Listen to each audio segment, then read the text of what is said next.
For most people living in medieval Europe, pain was not an emergency. It was not a failure of the body, and it was not something that required immediate correction. Pain was expected. It was woven into daily life, accepted as a natural condition of being alive, and often interpreted as meaningful rather than avoidable. From early childhood to old age, the medieval body was subjected to constant physical strain.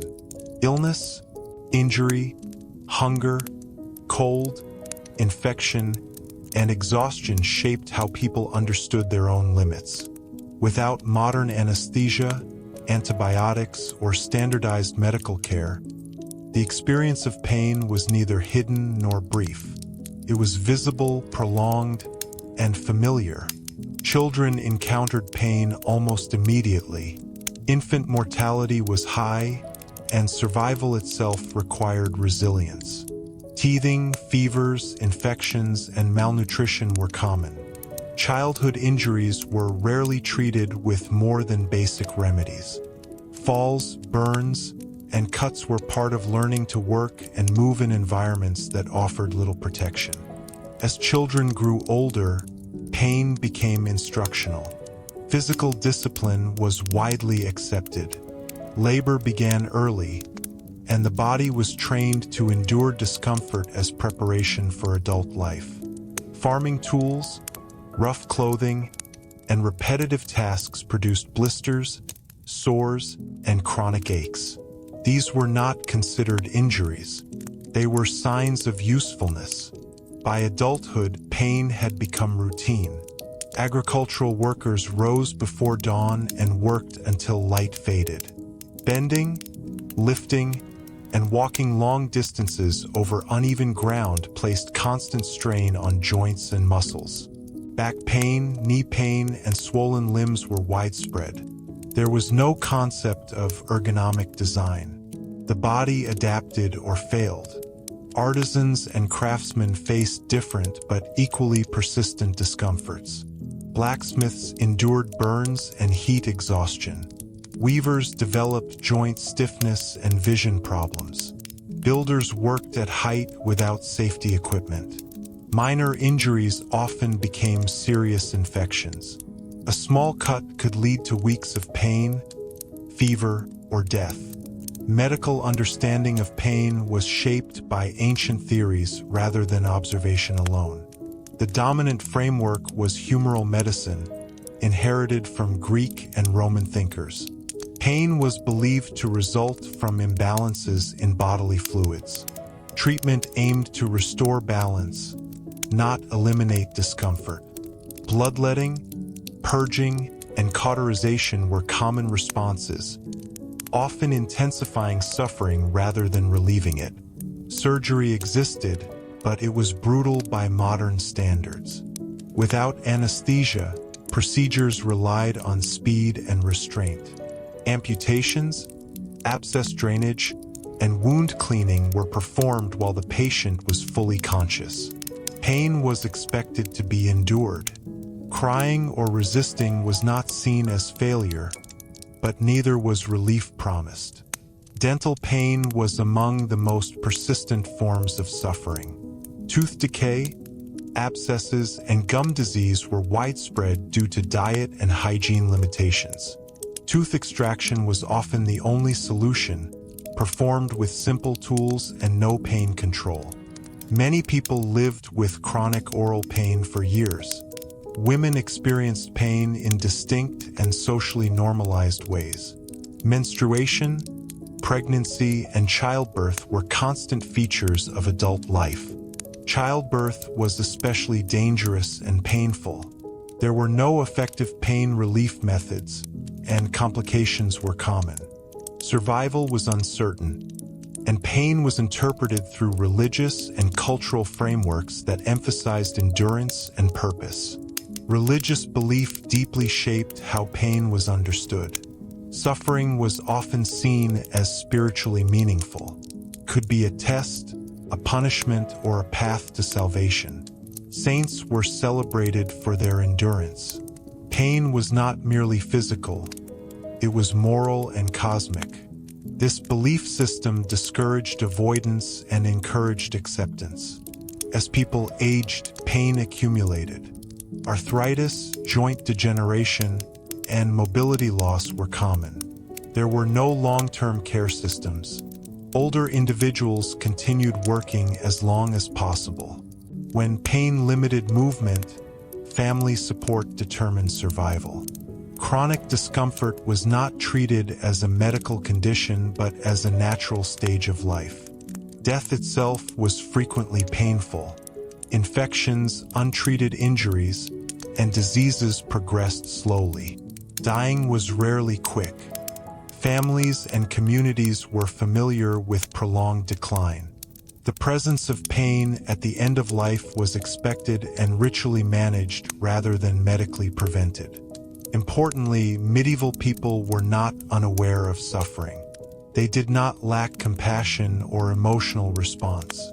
What differed was the framework. Pain was integrated into social expectations. It was shared, witnessed, and normalized rather than isolated. The absence of pain relief did not mean the absence of coping strategies. People relied on community, routine, prayer, and familiarity. Knowing that pain was universal reduced its psychological isolation. Everyone endured. Everyone understood. In this world, the modern idea of eliminating pain would have seemed unrealistic, perhaps even unnatural. Comfort was secondary to survival. Endurance was not heroic. It was necessary. Pain in medieval Europe was not an interruption of life. It was one of its defining conditions. The normalization of pain shaped not only how medieval people lived, but how they understood responsibility, strength, and dignity. Endurance was not praised loudly, yet it was quietly expected. To complain excessively was often seen as unproductive, not immoral, but disruptive to the rhythms of work and survival. Life required participation even when the body resisted. Seasonal labor intensified this relationship with discomfort. Harvest periods demanded long hours under physical strain, often ignoring injuries that would later worsen. A sprained ankle, an infected blister, or a strained back rarely justified rest. The urgency of food production outweighed individual suffering. Pain was measured against necessity, and necessity almost always prevailed. Cold was another constant source of physical distress. Medieval homes were poorly insulated, and heating was limited to hearths that warmed only part of a room. Winter brought stiff joints, numb extremities, and respiratory illnesses. Frostbite was not uncommon among those working outdoors. The body learned to function in discomfort rather than escape it. Hunger, too, was painful. Periods of scarcity caused stomach cramps, weakness, and dizziness. Malnutrition made bodies more vulnerable to disease and injury. Pain was cumulative, layered across seasons and years. A poor harvest did not only mean less food. It meant weaker bodies and greater suffering in the months that followed. In urban environments, pain took different forms. Crowded living conditions contributed to the spread of disease. Sanitation was minimal, and waste often accumulated near living spaces. Skin infections, eye irritation, and respiratory problems were widespread. Chronic discomfort was part of city life, accepted as the cost of proximity and opportunity. Medical practitioners were not absent, but their tools were limited. Herbal remedies were common and sometimes effective, but results varied widely. Pain relief, when available, was mild and inconsistent. Alcohol was frequently used to dull sensation, though its effects were temporary. The goal was not to eliminate pain, but to make it tolerable enough to continue functioning. The psychological experience of pain differed from modern expectations. Without the promise of relief, Pain demanded adaptation rather than anticipation of cure. This shaped emotional resilience. People learned to live alongside discomfort rather than orient their lives around avoiding it. The absence of expectation altered perception. Public punishment and physical correction further reinforced pain as a visible and accepted part of social order. Corporal punishment was used in schools, households, and courts. Pain served as instruction and deterrence. It was not hidden. Witnessing suffering was a communal experience, reinforcing shared norms rather than private trauma. Religious rituals often incorporated physical discomfort deliberately. Fasting, self-denial, and prolonged prayer were ways to engage with suffering voluntarily. This blurred the boundary between imposed pain and chosen pain. Both were understood within the same moral framework, one that emphasized humility and endurance.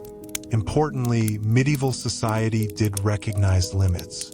Severe injury or visible decline could prompt communal support. Almsgiving, charity, and care within religious institutions existed. However, such support aimed to sustain life, not eliminate suffering. Pain remained part of the equation. The language used to describe pain reflected this acceptance. Medieval texts often lack detailed descriptions of physical sensation. Pain was acknowledged but rarely analyzed. It was a condition, not a subject. The focus was on outcome rather than experience. Over time, repeated exposure to pain shaped posture, movement, and expectation. Bodies aged early. People in their 40s often exhibited physical decline that would be associated with much older age today. This was not perceived as premature. It was normal. The contrast with modern life is striking not because medieval people suffered more pain in absolute terms, but because pain occupied a different place in consciousness. It was not something to be solved. It was something to live with. Understanding this helps explain many aspects of medieval culture. The emphasis on community, the acceptance of mortality, the absence of urgency around comfort. Pain anchored people in the present. It reminded them of their physical limits and their dependence on others. In a world without reliable relief, pain became a teacher. It shaped behavior, enforced caution, and defined endurance. It was neither glorified nor condemned. It simply existed.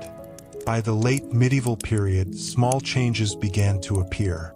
Medical knowledge slowly expanded. Trade introduced new substances.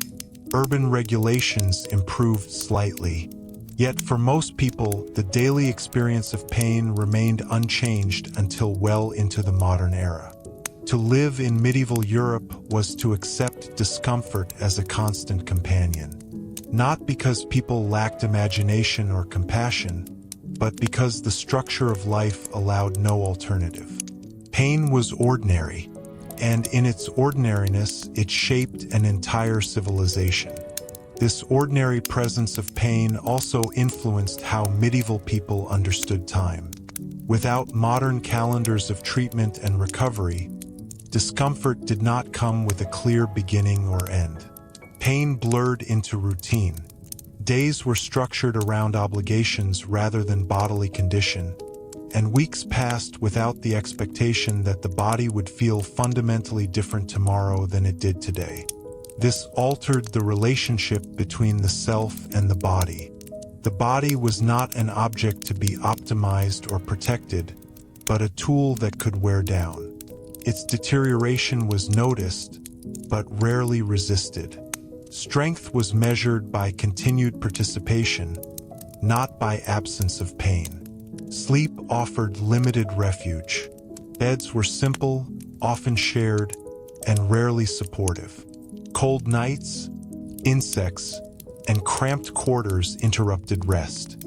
Chronic pain followed people into sleep and greeted them again upon waking. Fatigue compounded physical discomfort, Yet rest was a luxury rarely afforded during productive seasons. Even clothing contributed to bodily strain. Garments were heavy, coarse, and often ill-fitting. Shoes provided minimal protection from hard ground. Over time, feet developed deformities and chronic sores. These were accepted marks of work rather than medical problems.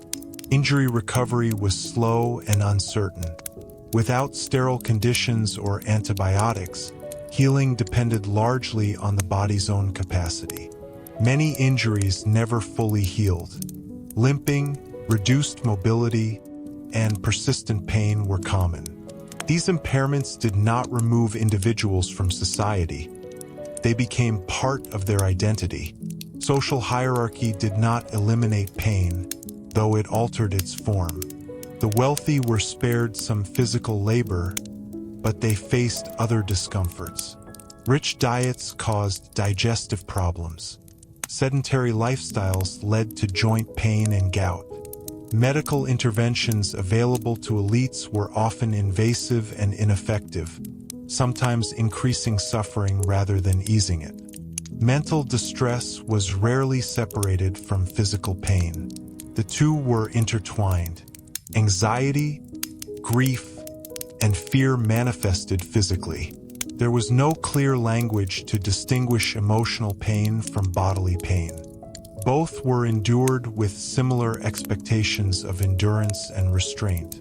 Communal life softened some aspects of suffering.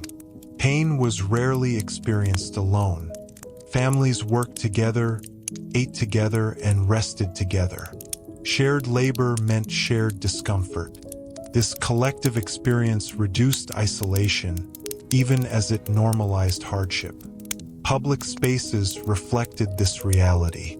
Streets were uneven and hazardous. Markets were crowded and loud. Churches required long periods of standing or kneeling. The body was constantly engaged, often uncomfortably so. Stillness was rare. Education and literacy did not significantly change the experience of pain. Scholars and clerics suffered eye strain, poor posture, and long hours of writing by hand. Monastic life imposed physical discipline through fasting and repetitive labor. Intellectual life was not physically gentle. As epidemics swept through populations, pain took on a mass scale. Illnesses brought fever, swelling, coughing, and weakness. Care was limited. Survival depended on chance as much as treatment. Communities watched familiar bodies decline together, reinforcing the acceptance of suffering as part of collective life. Importantly, the absence of pain relief did not equate to emotional numbness.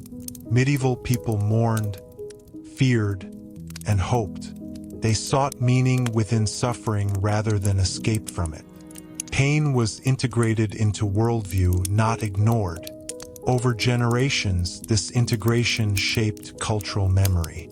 Stories, proverbs, and teachings reinforced endurance.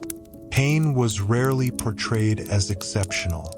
It was expected, anticipated, and absorbed into identity. When modern observers imagine medieval life, they often focus on spectacle: wars, plagues, executions. Yet the defining feature of the period for most people was quieter and more persistent. It was the low-level, constant presence of discomfort that shaped every decision. Understanding this does not require romanticizing hardship. It requires recognizing that the medieval experience of pain was not accidental. It was structural. It emerged from technology, medicine, environment, and belief.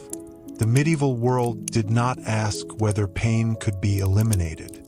It asked how life could continue despite it. And life did continue through work, through ritual, through community, carried forward on bodies that endured far more than they were ever expected to describe. Pain was not a story told about the Middle Ages. It was the background against which all other stories unfolded. As this long medieval experience gradually gave way to the early modern world, pain did not disappear. What began to change was not the body's condition, but society's expectations of it. The slow shift toward medical specialization, institutional care, and scientific observation would eventually alter how pain was interpreted.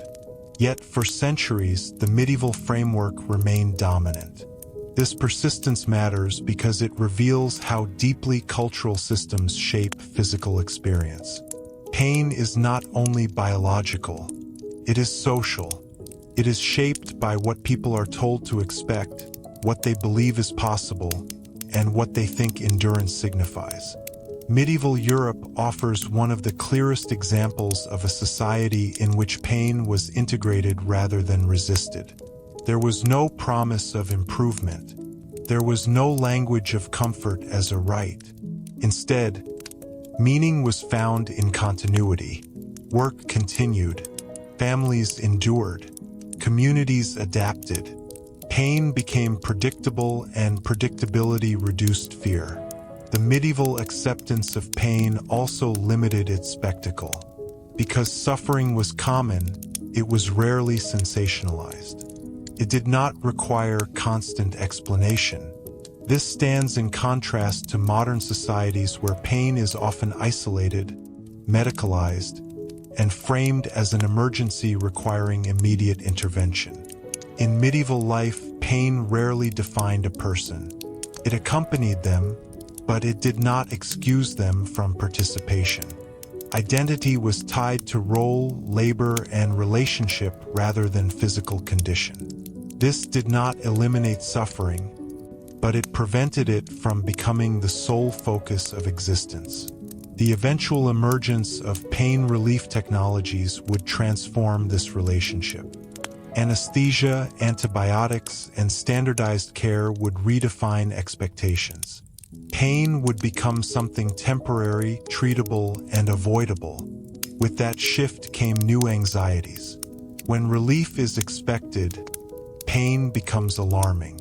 Looking back, the medieval world challenges modern assumptions not because it was harsher, but because it was structured differently. People did not imagine bodies free from discomfort. They imagined lives that continued despite it. This perspective invites a quieter form of historical understanding. It asks us to listen rather than judge, to observe how people adapted to constraints we no longer face, and to recognize that endurance was not chosen but required. The medieval relationship with pain was not a philosophy developed in books. It was a lived reality reinforced every day. Through cold mornings, long labor, illness, injury, and aging, people learned to move forward without the expectation of relief. In that sense, pain was not only a limitation. It was a constant reminder of interdependence. Survival depended on shared effort. Care came from community, not technology. This does not make medieval life admirable or preferable.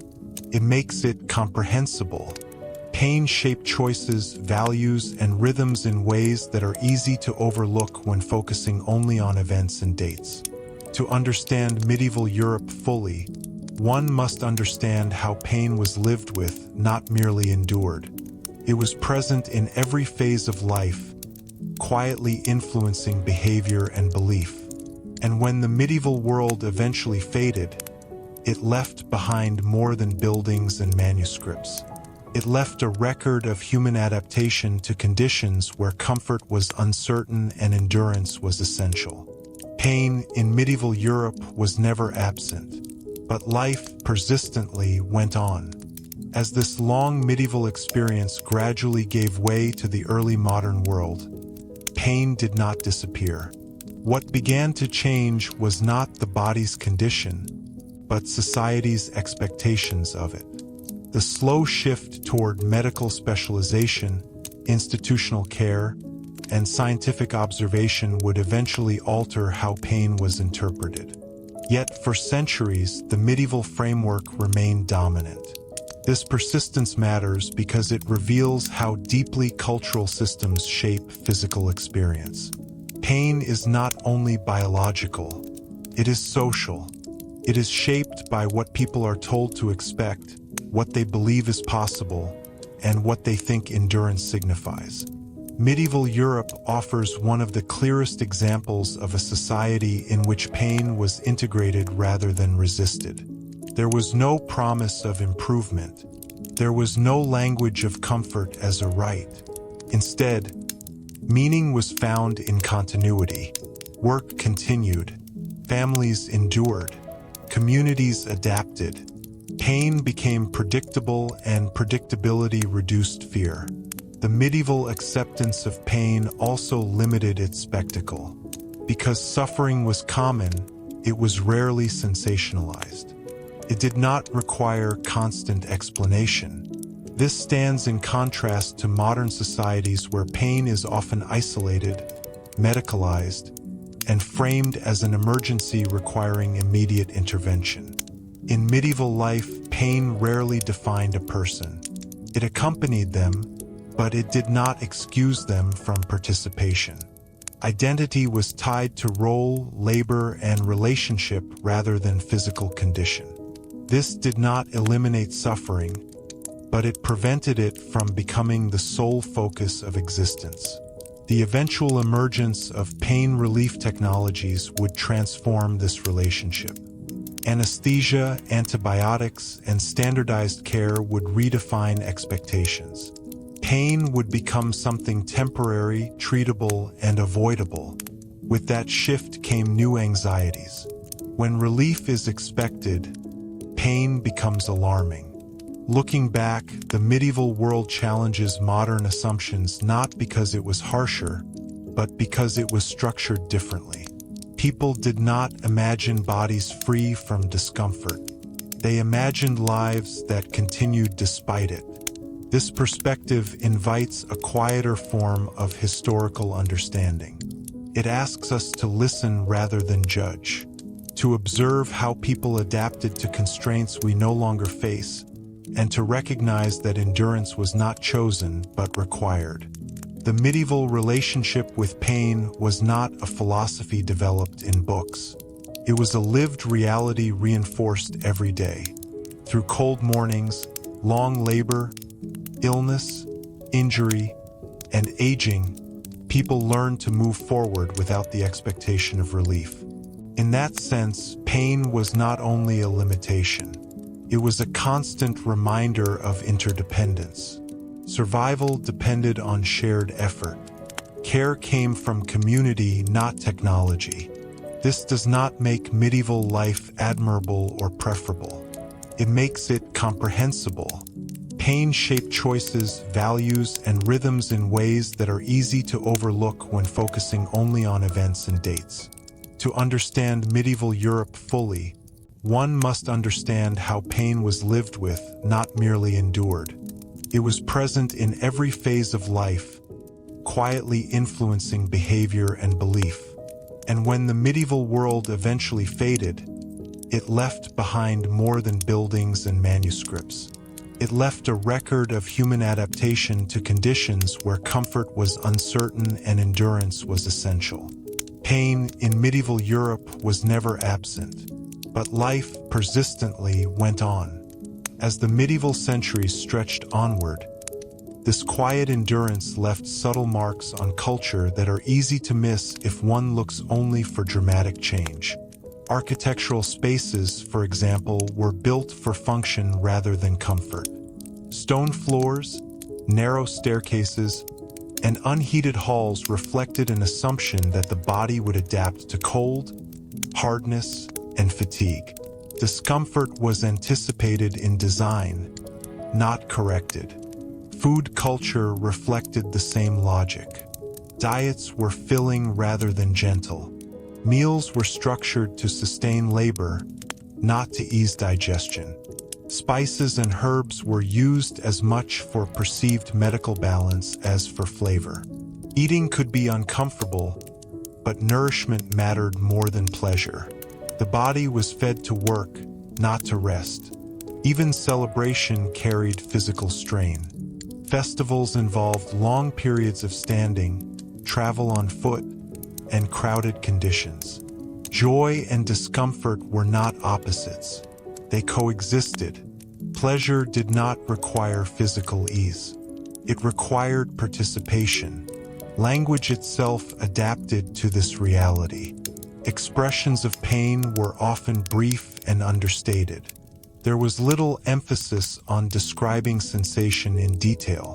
What mattered was whether one could continue. Pain was acknowledged, then folded back into daily obligation. This restraint shaped emotional expression. Suffering was shared, but rarely dramatized. The absence of complaint was not stoicism in the modern sense. It was practicality. There was little value in articulating what could not be changed. Over time, this produced a form of resilience that was quiet and uncelebrated. People did not think of themselves as resilient.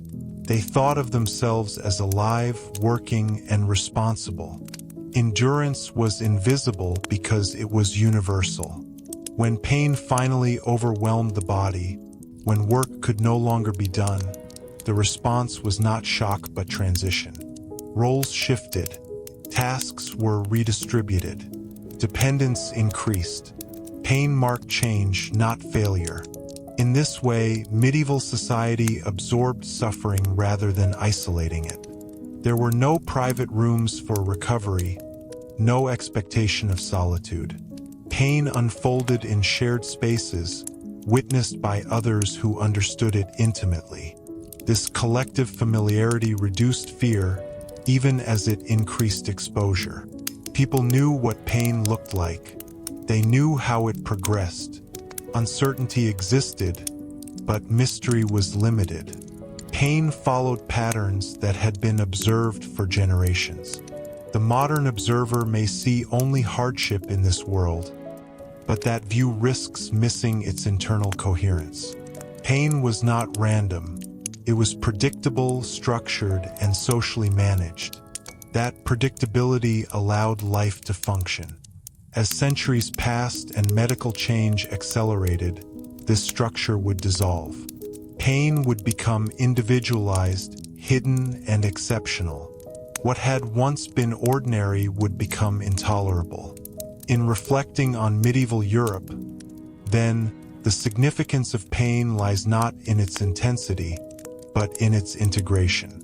It shaped expectations, behaviors, and relationships without demanding attention.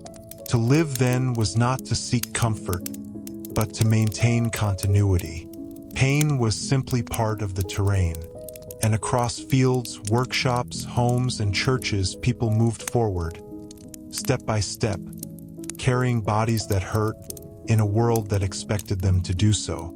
As the day drew to a close in medieval life, pain did not recede with the setting sun. Evening brought fatigue rather than relief. Muscles stiffened after long labor, joints swelled, and minor injuries began to throb once the body slowed. There were few remedies beyond rest, warmth, and familiarity. Pain was carried into the night as naturally as breath. Night itself was not a sanctuary. Darkness limited movement, but it did not silence discomfort. People slept lightly, often waking, shifting position to ease pressure on aching limbs. Firelight faded, and cold returned. For many, pain shaped sleep patterns, fragmenting rest into short intervals.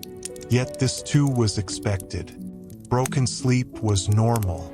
The following morning, pain was not assessed before rising.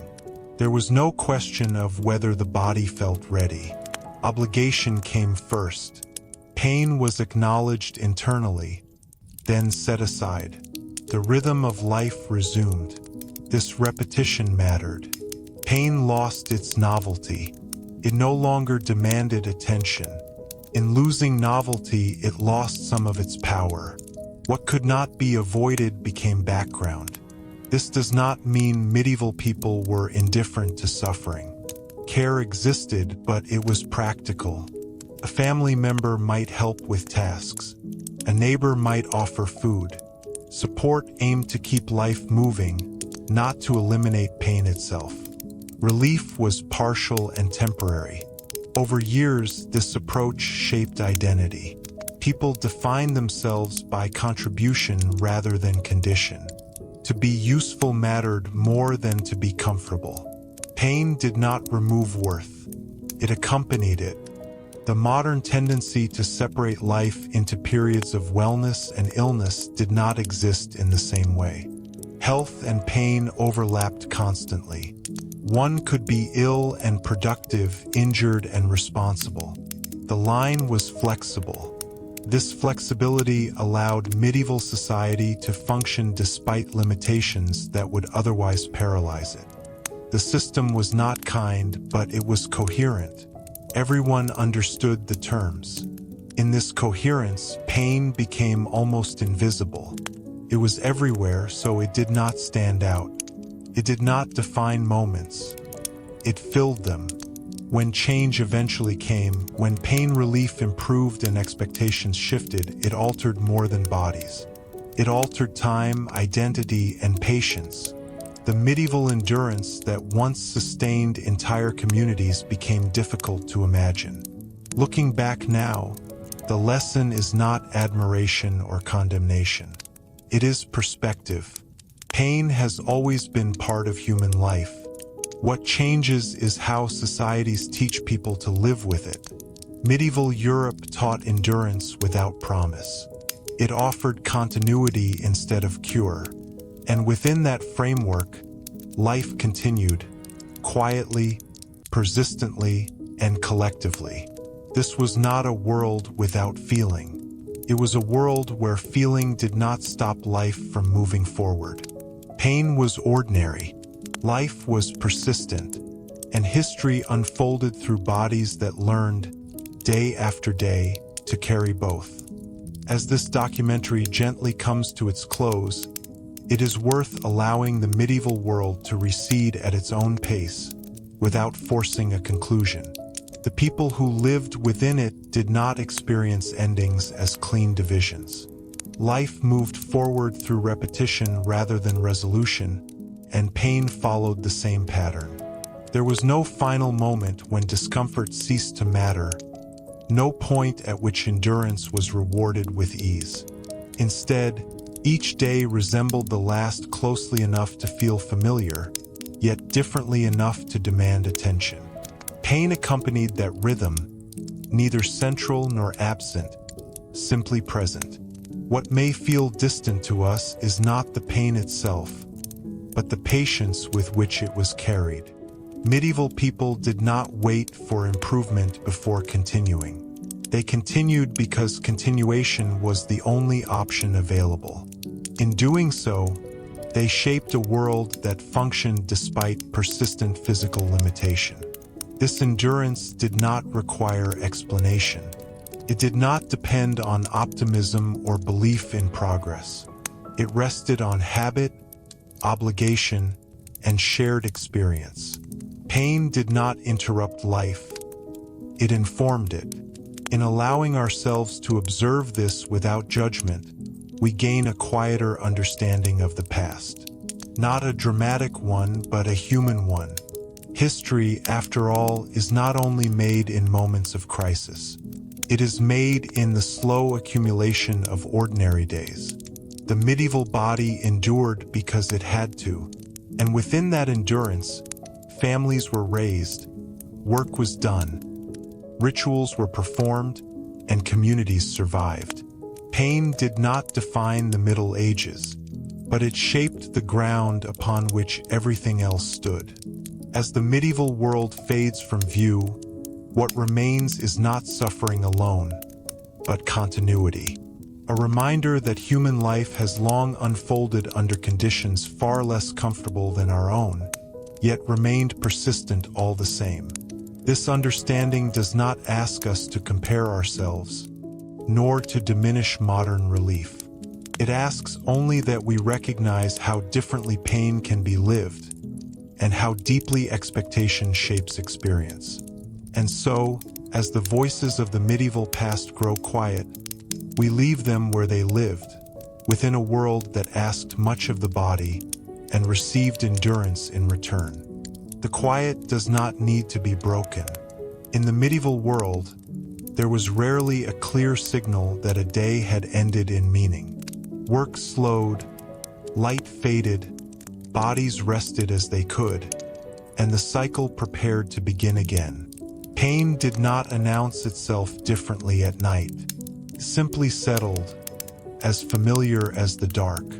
What sustained people was not hope for relief, but familiarity with the pattern. When discomfort is expected, it no longer demands interpretation. It becomes part of orientation like weather or season. One learns where the body resists, where it yields, and how to move within those limits.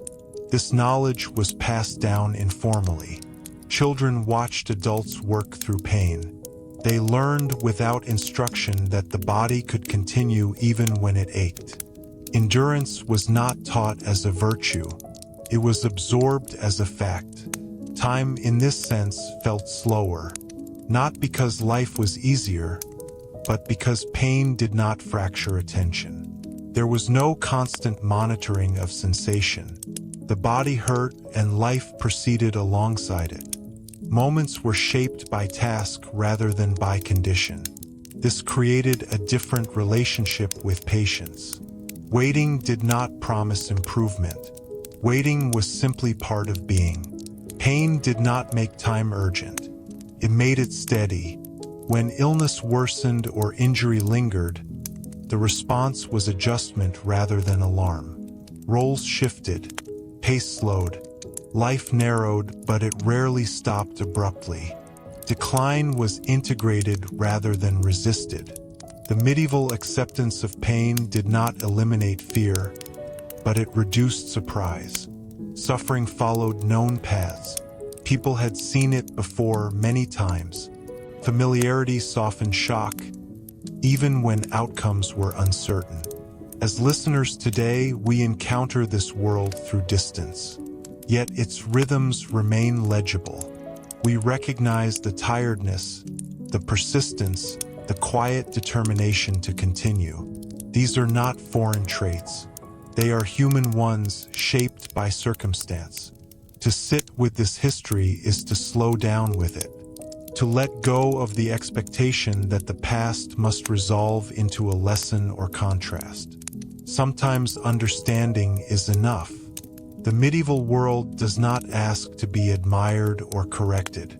It asks only to be seen as it was lived, through bodies that hurt, days that repeated, and lives that moved forward without assurance of comfort. In that steady movement, history accumulated quietly, and as the sound of that world fades, it leaves behind not a warning, but a reminder that human life has long continued under strain, and that continuity itself has often been the greatest achievement. The night deepens, the past grows still, and the story rests where it belongs, within the ordinary endurance of those who lived it. Silence, in the medieval sense, was rarely complete. Even in moments of rest, there were sounds of breath, of shifting bodies, of distant animals, of wind against walls that did not fully seal the night. Pain existed within that soundscape, quiet but present, neither demanding attention nor disappearing. What mattered was that life did not pause to observe it. In this way, medieval endurance was not heroic. It was unremarkable. People did not frame their experience as survival in the face of suffering. They framed it as living because there was no alternative framework available. Pain was not something to overcome. It was something to accommodate.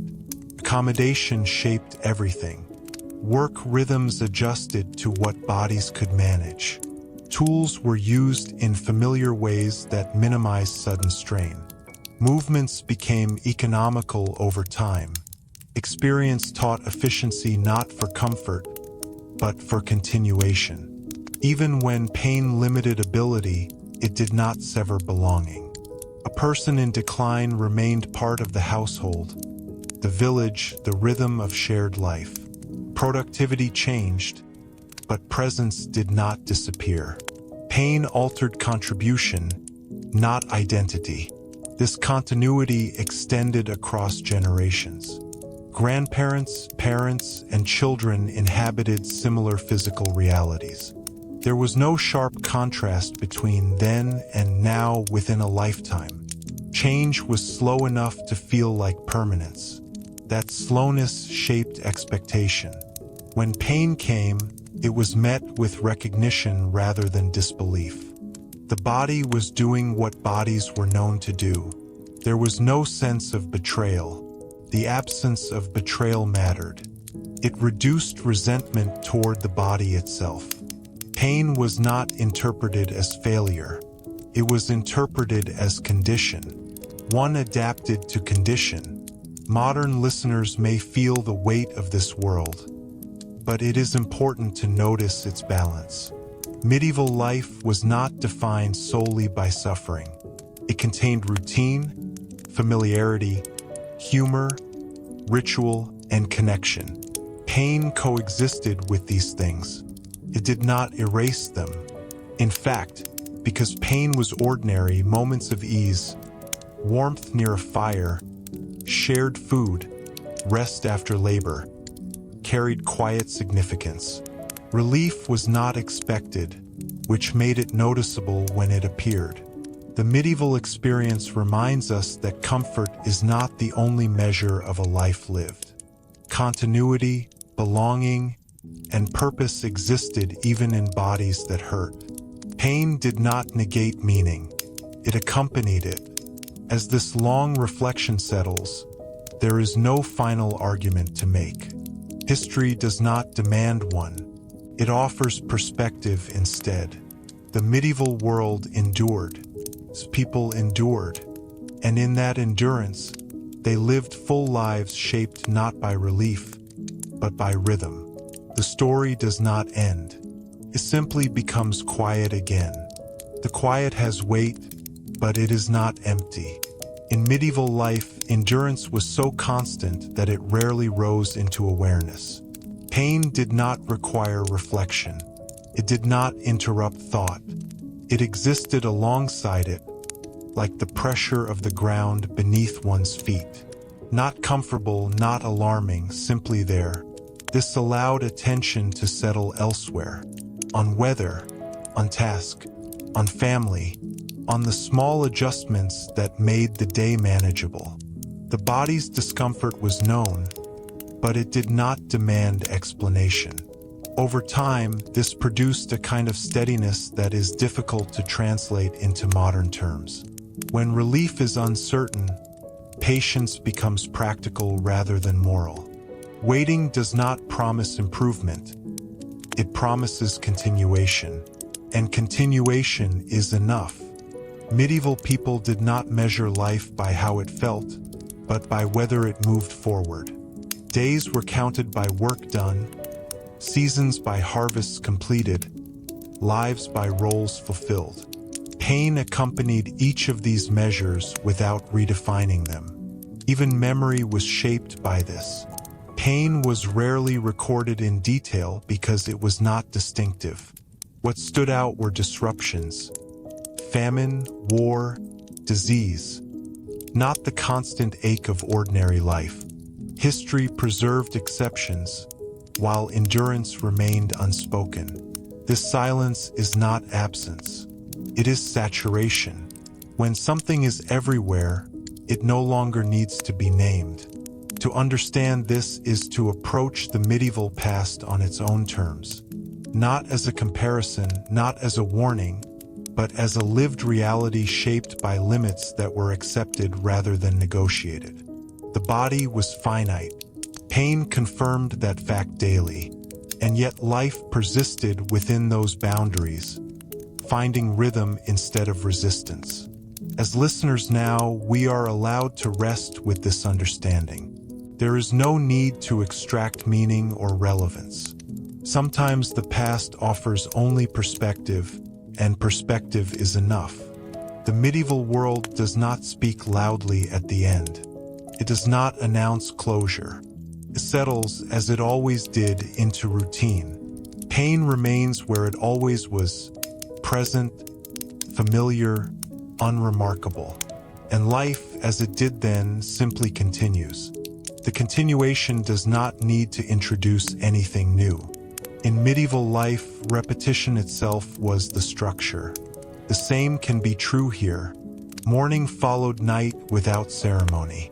The body rose because it always had.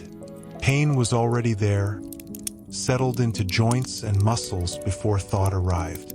There was no pause to evaluate it. Awareness came later, if at all.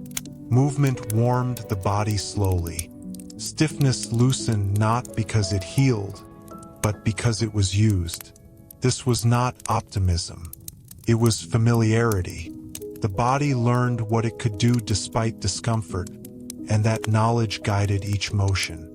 Over years, this created an intimate understanding of limitation. People knew their thresholds. They did not test them out of curiosity. They worked within them because survival depended on accuracy, not ambition. Pain became part of orientation, like direction or distance. It told the body how to move, when to slow, when to stop briefly, and when to continue anyway. It was information, not an emergency. This informational quality of pain is easy to overlook. In the medieval world, pain did not signal immediate intervention. It signaled adjustment. Pace changed. Effort shifted. Tasks were redistributed if necessary. Life adapted quietly. Adaptation did not remove hardship, but it reduced chaos. There was order even in discomfort. Expectations aligned with reality. When expectations align, distress softens. That alignment shaped emotion. Frustration existed, but it was muted by acceptance. There was little energy spent wishing the body were different. Energy was conserved for what needed to be done. The world itself reinforced this. Tools were simple. Roads were uneven. Weather was unavoidable. The environment did not promise ease. The body met it as it was. In such a world, pain did not isolate. Everyone carried it. Everyone recognized it. It was shared without conversation, understood without explanation. This shared understanding created a quiet bond. Not intimacy in words, but in rhythm. People moved together through effort, through fatigue, through days that demanded more than they offered.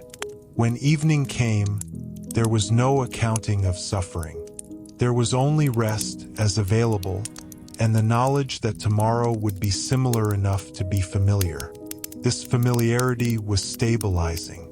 It made the future predictable even when outcomes were uncertain. Pain would be there. Life would proceed. And so it did, for centuries, not through dramatic endurance, but through steady repetition. The medieval world did not rush. It did not resolve. Continued. And in that continuation, pain remained what it had always been, present, ordinary, and woven so deeply into life that it no longer needed to be noticed. The rhythm holds. The quiet remains. Nothing needs to change for the story to go on. The rhythm does not demand conclusion. In the medieval world, there was rarely a sense that something had been finished in any lasting way. Tasks ended, days ended, lives ended, but the pattern itself continued, unchanged enough to feel permanent. Pain fit into that pattern without ceremony. It did not arrive suddenly or depart cleanly. It lingered, shifted, dulled, sharpened, and then settled again. People adjusted without naming the adjustment. This was not resilience as a concept. It was habit. Habit is powerful. It removes the need for constant decision. When pain is expected, the mind does not circle it. Attention moves outward toward what must be done next. The body follows, carrying its discomfort without requiring permission. This made medieval life quieter in one important sense.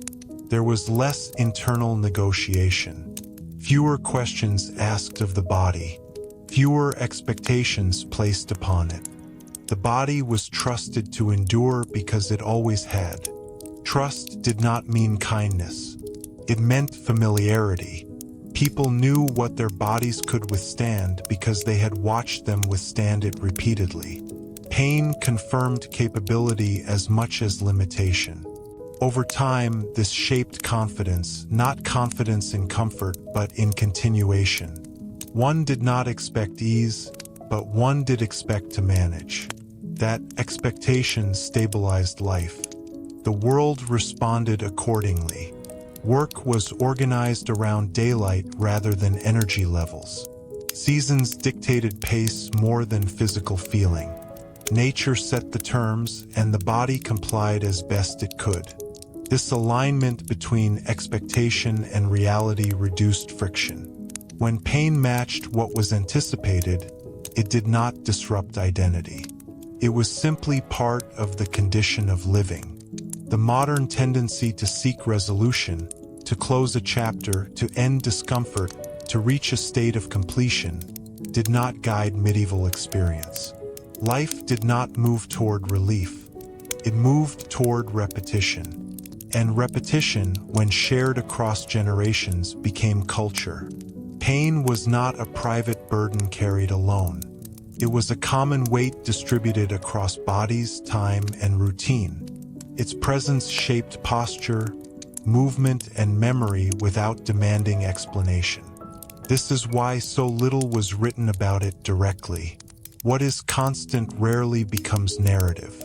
History records what changes. Pain did not change enough to be remarkable. To sit with this understanding is to slow down, to accept that not every story resolves, and not every experience demands interpretation. Some things simply persist. The medieval world persisted. People persisted. Pain persisted with them. And in that persistence, life unfolded. Not loudly, not dramatically, but steadily, day after day, without needing an ending to be complete. The continuation is gentle because that is how medieval life itself moved. Forward without announcement. There were no milestones marking improvement in how bodies felt. There was only familiarity. Pain did not promise escalation or resolution, promised consistency. That consistency became a form of grounding. When something is always present, it becomes predictable, and predictability brings a quiet form of calm. People learned the shape of their own discomfort the way they learned the shape of the land. They knew which movements caused strain, which postures eased pressure, which tasks required pauses. This knowledge was practical, embodied, and rarely spoken aloud. In this way, pain became part of skill. Knowing how to work while aching was itself a form of expertise.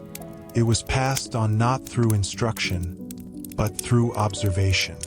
Children learned not only how to labor, but how to labor while hurting. This learning was not harshly imposed. It was absorbed naturally. The body adjusted because it had to, and the mind followed. There was dignity in this, though it was never named as such. Dignity came from participation, from being present despite limitation. Pain did not exclude people from meaning. It existed alongside it. When the body eventually failed, when strength diminished beyond usefulness, the response was rarely dramatic. Life narrowed, pace slowed, dependence increased. Pain marked transition rather than rupture. This acceptance did not remove sorrow, but it tempered panic.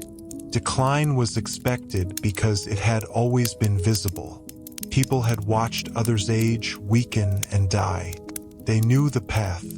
The medieval world was not ignorant of suffering. It was saturated with it, and saturation changes perception. Pain lost its power to astonish. What remained was rhythm, mourning, labor, rest, repetition. Pain moved through that rhythm like a familiar note in a long composition. As listeners now, we may feel the temptation to stop, to conclude, to step away. But the medieval experience does not ask for departure. It asks for stillness, to remain with it a little longer, to accept that not everything moves toward relief, to recognize that endurance itself once held societies together. The past does not fade abruptly. It slows, settles, and becomes quiet. And in that quiet, the medieval world remains what it always was, a place where pain existed, life continued, and no ending was required for either to make sense. There is no urgency to move on. In the medieval world, urgency was reserved for moments when survival itself was threatened. Ordinary discomfort did not qualify. It belonged to the background, like dust on the road or smoke in the air, noticeable but not disruptive. This background presence shaped attention in subtle ways. When pain did not demand constant focus, awareness widened. People noticed weather, light, sound, and rhythm. Life was oriented outward, toward what surrounded the body, not inward toward how the body felt. This outward attention reinforced community. Work was coordinated. Meals were shared. Rituals synchronized movement and rest. Pain did not pull individuals inward into isolation. It existed within shared space. Shared space mattered. It meant that suffering was visible but not exceptional. Seeing others endure normalized one's own condition. There was reassurance in familiarity, even when circumstances were difficult. The medieval sense of endurance was not built on hope for relief. It was built on trust in routine. Routine carried people through discomfort because it removed uncertainty. When tomorrow looked like today, the body prepared accordingly. Uncertainty is often what intensifies pain. The medieval world, for all its dangers, offered a strange form of certainty in daily experience. Pain would be there. Work would follow. Life would continue. That knowledge steadied expectation. This steadiness is difficult to imagine now, not because pain has disappeared, but because its meaning has changed. Today, pain signals interruption. Then it signaled continuity. Neither perspective is inherently superior. Each belongs to its conditions, but understanding the difference allows the past to exist without distortion. The medieval body did not seek explanation for discomfort. It sought accommodation. It learned slowly and quietly how to move forward anyway. And so the story does not progress toward resolution. It remains where it has always been, within the repetition of ordinary days. Pain does not fade. Life does not stop. The rhythm holds. Nothing more is required. The rhythm remains unbroken. In medieval life, there was comfort in knowing what the body would face. Pain did not arrive unexpectedly. It was already present, settled into the day before it began. This familiarity softened its edges. What is expected rarely startles. The body moved within known limits. Effort was measured not by how one felt, but by what needed to be done. Feeling came later, if at all. Sensation existed, but it did not govern action. This separation between sensation and obligation shaped a particular calm. Not peace, but steadiness. The mind did not continually check the body for permission. Permission was assumed. The body would follow as it always had. Over years, this created a quiet confidence. Not confidence that pain would end, but confidence that life could continue alongside it. That belief required no reinforcement. It was proven daily. Even moments of rest carried this understanding. Sitting near a fire, leaning against a wall, lying down at night. These were not escapes from pain, but pauses within it. Relief was partial and temporary, and that was enough. The medieval world did not promise more. And because it did not promise more, disappointment had little room to grow. Expectation remained close to reality. When expectation and reality align, endurance becomes manageable. This alignment shaped memory. People remembered seasons, harvests, journeys, losses, but rarely the pain itself. Not because it was absent, but because it was constant. Memory holds change, not repetition. In this way, pain dissolved into time. It did not mark moments, it filled them. The past often reaches us through events, but life was lived through continuity. Pain belonged to that continuity. It was neither dramatic nor defining. Simply was. To stay with this understanding is to slow the mind, to accept that not every experience seeks interpretation. Some experiences exist only to be carried. The medieval world carried pain the way it carried everything else. Quietly, collectively, and without expectation of relief. The day moves on. The body moves with it. Nothing breaks the rhythm. And so the story remains, not unfinished, but ongoing. Resting in the steady persistence of lives that continued without needing to explain how. The continuation can remain exactly where it is, within the same quiet movement. In medieval life, there was no sense that experience needed to be summarized. People did not step outside their days to reflect on them. They lived within them. Pain did not invite analysis. It asked only for accommodation. Accommodation became instinct. A hand shifted grip on a tool. A step shortened. A task slowed. These changes were small enough to go unnoticed, yet they accumulated into survival. The body learned without instruction. This learning was not conscious. It did not involve strategy or resolve. It emerged through repetition. When something hurts every day, the body stops asking why and begins adjusting how. In this way, pain became part of knowledge. Not abstract knowledge, but embodied knowledge, felt in movement, posture, and pacing. The body carried memory where words were unnecessary. That memory was reliable. It told people what was possible and what was not, prevented excess. It guided restraint. Pain did not push people forward recklessly, kept them within workable limits. The medieval world valued this restraint. Excessive strain threatened survival. Knowing when to slow was as important as knowing how to work.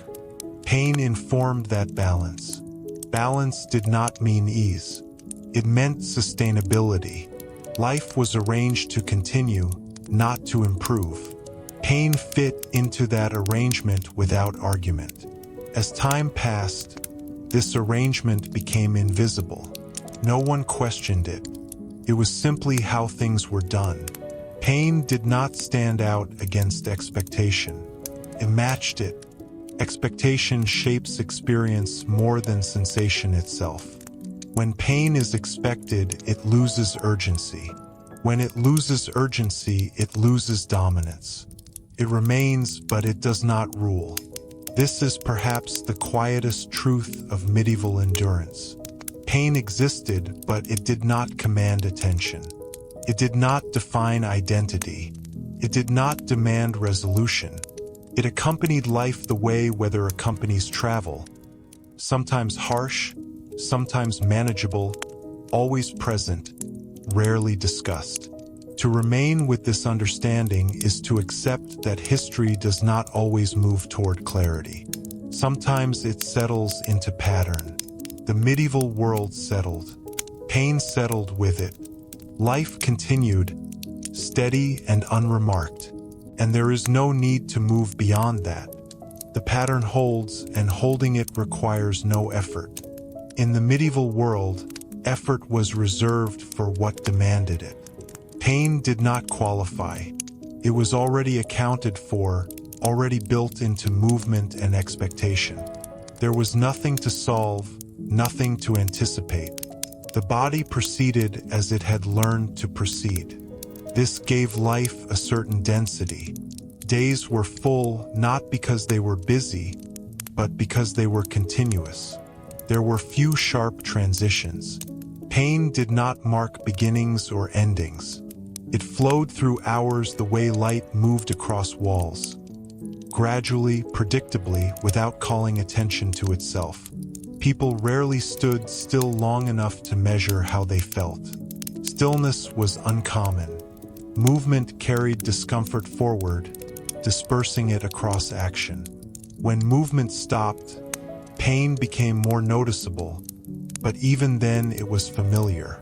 Familiarity reduced alarm. Alarm, after all, depends on contrast. Medieval life offered little contrast.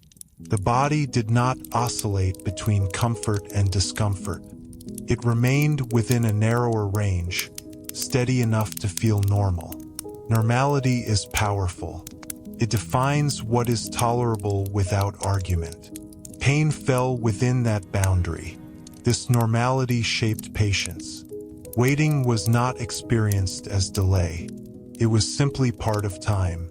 Pain did not make waiting worse because waiting did not promise relief. Promised continuation. Continuation was enough. When change did come through illness, injury, or age, it was absorbed gradually. There were no sudden expectations of recovery. Decline unfolded at a pace that allowed adjustment. Pain marked the slope of change, not a sudden drop. The medieval body lived in negotiation with its limits, but the negotiation was quiet. It happened without language, without reflection. It happened through habit. Habit is often misunderstood as dullness.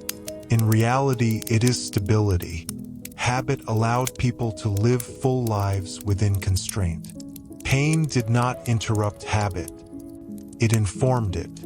This is why the medieval world feels distant and close at the same time.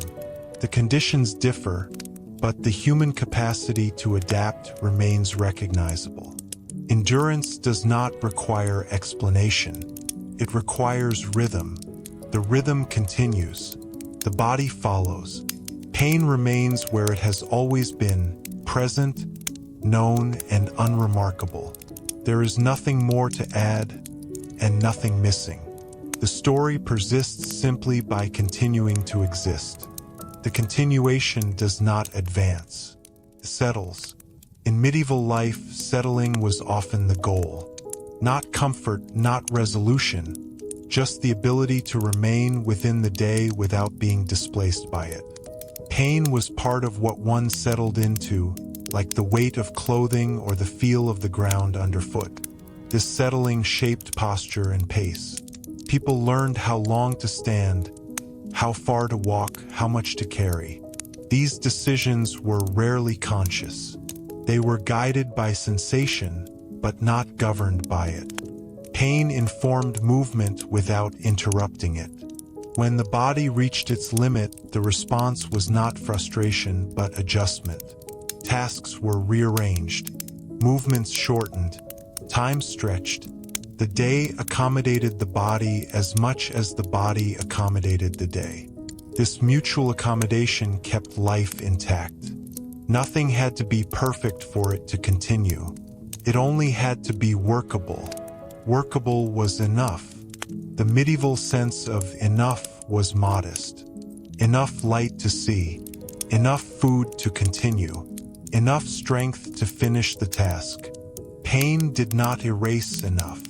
It existed within it. This modest threshold reduced pressure. There was no expectation of ease, no pursuit of optimal condition. The body did not need to feel good to be sufficient. It needed only to function.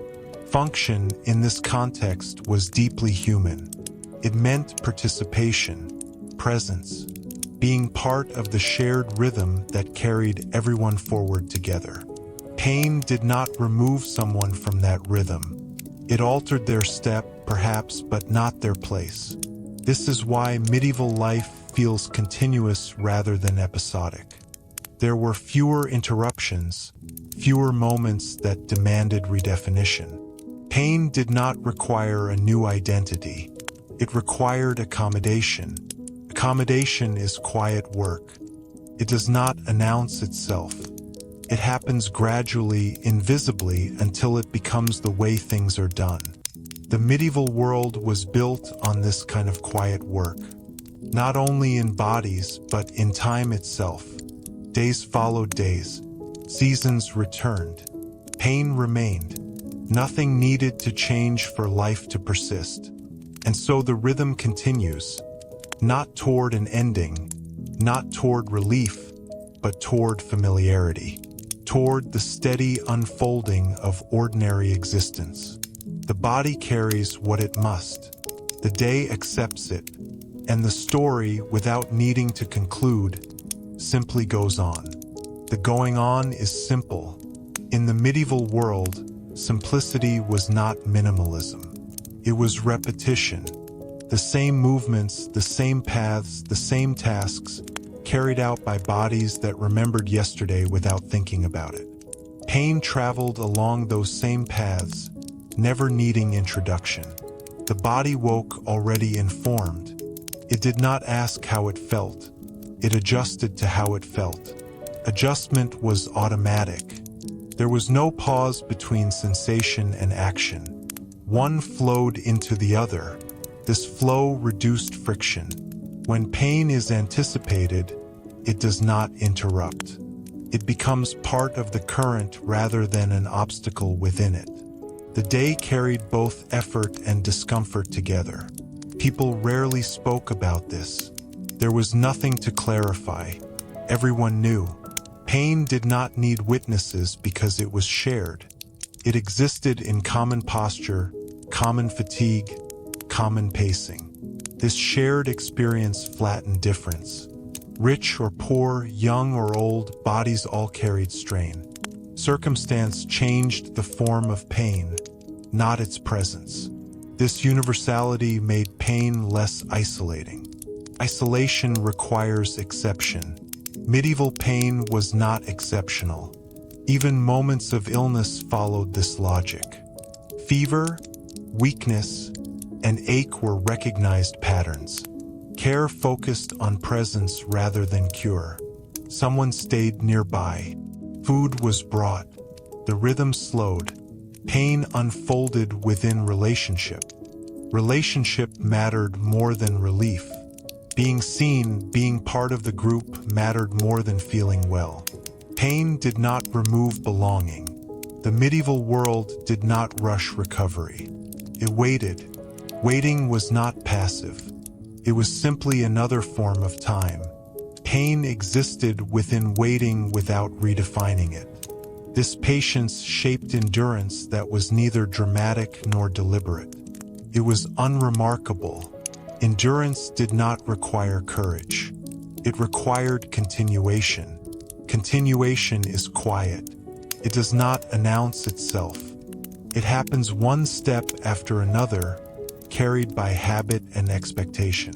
Pain did not demand an ending. Life did not offer one. And so the rhythm remains, steady and unchanged, carrying bodies forward exactly as it always has, without urgency, without resolution, without the need to stop. The continuation does not deepen or expand. It stays level. In medieval life, depth was not sought through variation, but through familiarity. The same sensations returned often enough to lose sharpness. Pain, repeated daily, softened into presence. It did not disappear, but it no longer startled. This absence of surprise mattered. Surprise consumes energy.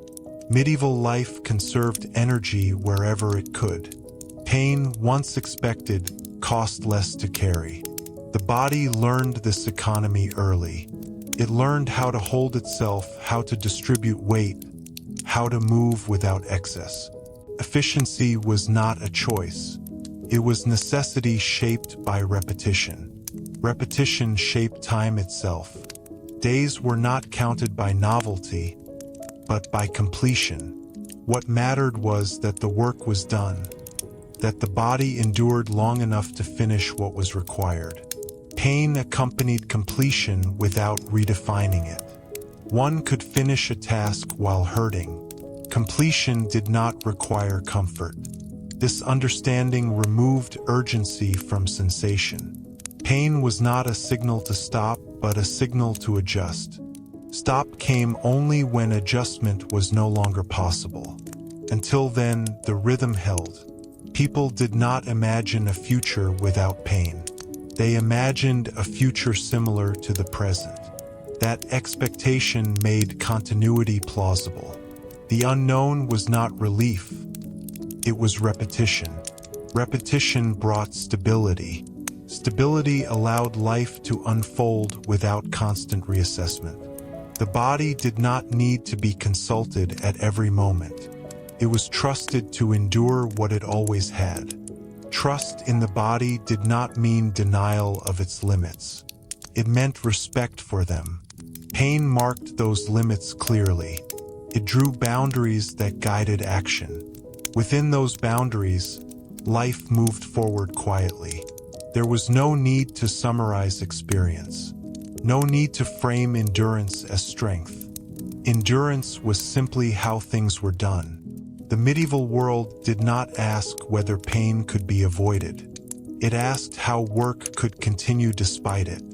And work did continue. Days followed days. Bodies carried sensation without comment. The rhythm persists. Nothing interrupts it. There is nowhere it needs to go. The persistence remains gentle. In medieval life, gentleness did not come from softness, but from consistency. When nothing changes quickly, the body settles into expectation. Pain, once constant, becomes part of the landscape rather than an event within it. Landscapes are not negotiated with. They are learned. One learns where the ground slopes, where it hardens, where it gives slightly underfoot. Pain was learned in the same way. This presence informed movement without demanding attention. This learning reduced resistance. Resistance consumes energy. Medieval life could not afford unnecessary expenditure.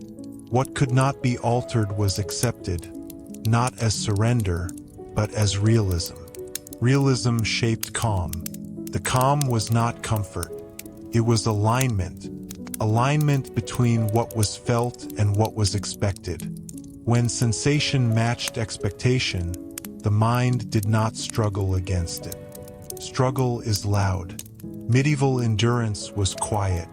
Pain did not provoke internal debate. There was no question of fairness or injustice in it. It existed because bodies existed. That was sufficient explanation. This acceptance allowed attention to return to the immediate world. Tools, whether light and sound, mattered more than sensation. Life was lived outwardly rather than inwardly. The outward focus reinforced continuity. Each action led naturally to the next.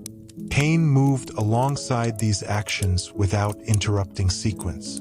Sequence mattered more than comfort. Tasks had order. Days had rhythm. Pain fit into both without altering their shape. Even memory followed this pattern. What was remembered was not how the body felt, but what was done. Pain faded into the background of recollection because it did not distinguish one day from another. Distinction requires contrast. Medieval life offered little contrast in physical sensation. Pain was steady. Steadiness dissolves narrative. This is why medieval endurance feels elusive to modern imagination. It resists drama. It does not peak or resolve. It remains. Remaining is not passive. It is active in its own quiet way. It requires adaptation, attention, and patience. It requires the ability to continue without promise. The medieval world practiced this daily, and so the continuation does not move toward an ending. It rests within the same space it has always occupied, within ordinary days, within bodies that carry what they must, within a rhythm that does not ask to be concluded. The story remains, not unfinished, but uninterrupted. The uninterrupted quality is the point. In medieval life, interruption was rare. Even hardship followed known paths. Pain did not break the day apart. It threaded through it. This threading made experience feel continuous rather than fragmented. Continuity shaped trust. When the body behaved as expected, even when that expectation included discomfort, it felt reliable. Reliability mattered more than comfort. A body that hurt but functioned was dependable. Dependability allowed planning, cooperation, and shared effort. Shared effort softened individual strain. No one carried their body alone. Work was synchronized. Movement echoed movement. Pain became part of a collective cadence rather than a solitary burden. This cadence gave days a measured pace. Not fast, not slow, simply steady. Pain did not accelerate time or slow it down. It occupied time evenly, spreading sensation across hours rather than concentrating it into moments. Concentration intensifies experience. Diffusion dulls it. Medieval life diffused pain through constant activity. There were few long pauses in which sensation could gather strength. Movement carried it onward. When pauses did occur, they were accepted. Sitting, leaning, resting briefly, these moments were not framed as recovery, but as part of the flow. Pain remained present, but it did not escalate. Settled again. This settling created familiarity so deep that it barely registered. The body felt as it felt. There was no alternative state imagined often enough to compete with reality. Imagination did not dwell on relief. It dwelled on necessity, on weather turning, on crops growing, on journeys needing completion. Pain accompanied these concerns without replacing them. The medieval world asked much of attention, but little of introspection. Sensation did not require interpretation. It required adjustment. Adjustment became second nature. Over time, it no longer felt like effort. It felt like living. This is the quiet endurance that history rarely records. It leaves no dramatic traces. It does not announce itself. It simply continues. The body adjusts. The day unfolds. Pain remains steady and unsurprising. Nothing needs to conclude for this to make sense. The medieval world did not end its days with meaning. It ended them with rest and began again. The rhythm carries on. The carrying on requires no signal. In medieval life, signals were practical. Bells marked time for work or prayer. Light marked when movement was possible. Pain did not need a signal. It was already accounted for, already present in the way the body met the day. Presence mattered more than comfort. To be present was to be alive, to be part of the rhythm that held everything together. Pain did not remove presence. It accompanied it. This accompaniment was steady enough to become almost transparent. The body registered sensation without dwelling on it. Attention remained on what was immediately in front of the eyes and hands. Hands learned their work through repetition. They thickened, stiffened, and ached. None of this was surprising. The hand was a working thing. Pain confirmed that it was being used. Feet learned the ground in the same way. Paths were memorized not by thought, but by muscle and joint. Uneven stones, long distances, cold surfaces, these were familiar. Pain marked the journey without defining it. The medieval body existed in dialogue with its environment, but the dialogue was quiet. There was no argument, only response. The body adjusted. The day continued. Adjustment is subtle. It does not announce change. It happens gradually until what once felt difficult becomes routine. Pain followed this pattern. It softened not because it lessened, but because it was known. Knowing changes experience. What is known rarely demands attention. It recedes into the background, where it can be carried without effort. Effort was reserved for survival, for work that fed families, for tasks that sustained the community. Pain did not compete with these priorities. It fit alongside them. This alignment reduced inner conflict. There was no tension between how one felt and what one was expected to do. Feeling did not excuse action, and action did not deny feeling. Both existed together without struggle. Struggle requires resistance. Medieval life minimized resistance where it could. What could not be changed was absorbed. Pain was absorbed. Absorption does not erase sensation. It integrates it. Pain became part of the body's understanding of itself. Not as injury alone, but as condition. Condition shaped expectation. Expectation shaped calm. This calm was not ease. It was steadiness.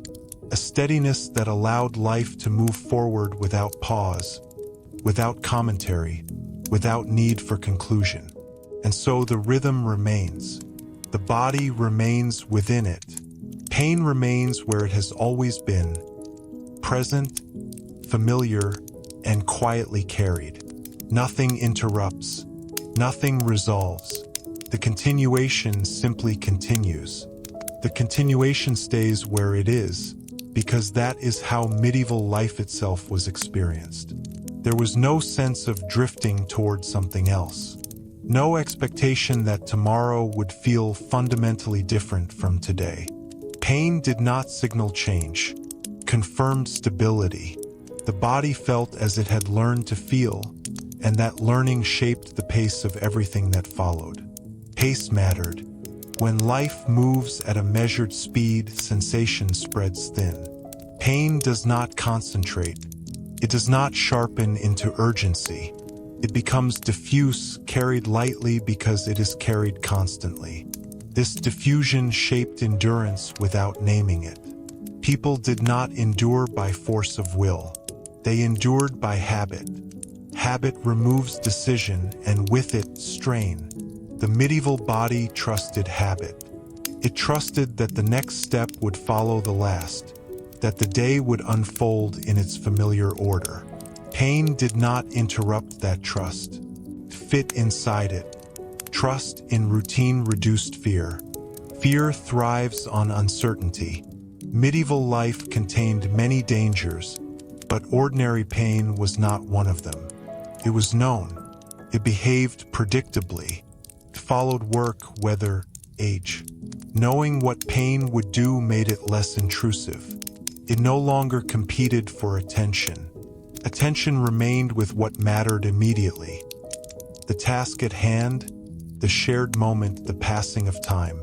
Time itself felt different under these conditions. Without the promise of relief, time did not feel like something to get through. It felt like something to inhabit. Pain existed within time rather than pressing against it. This inhabiting created patience that did not feel like waiting. There was no countdown to improvement. There was only presence. Presence does not ask questions. It accepts what is there.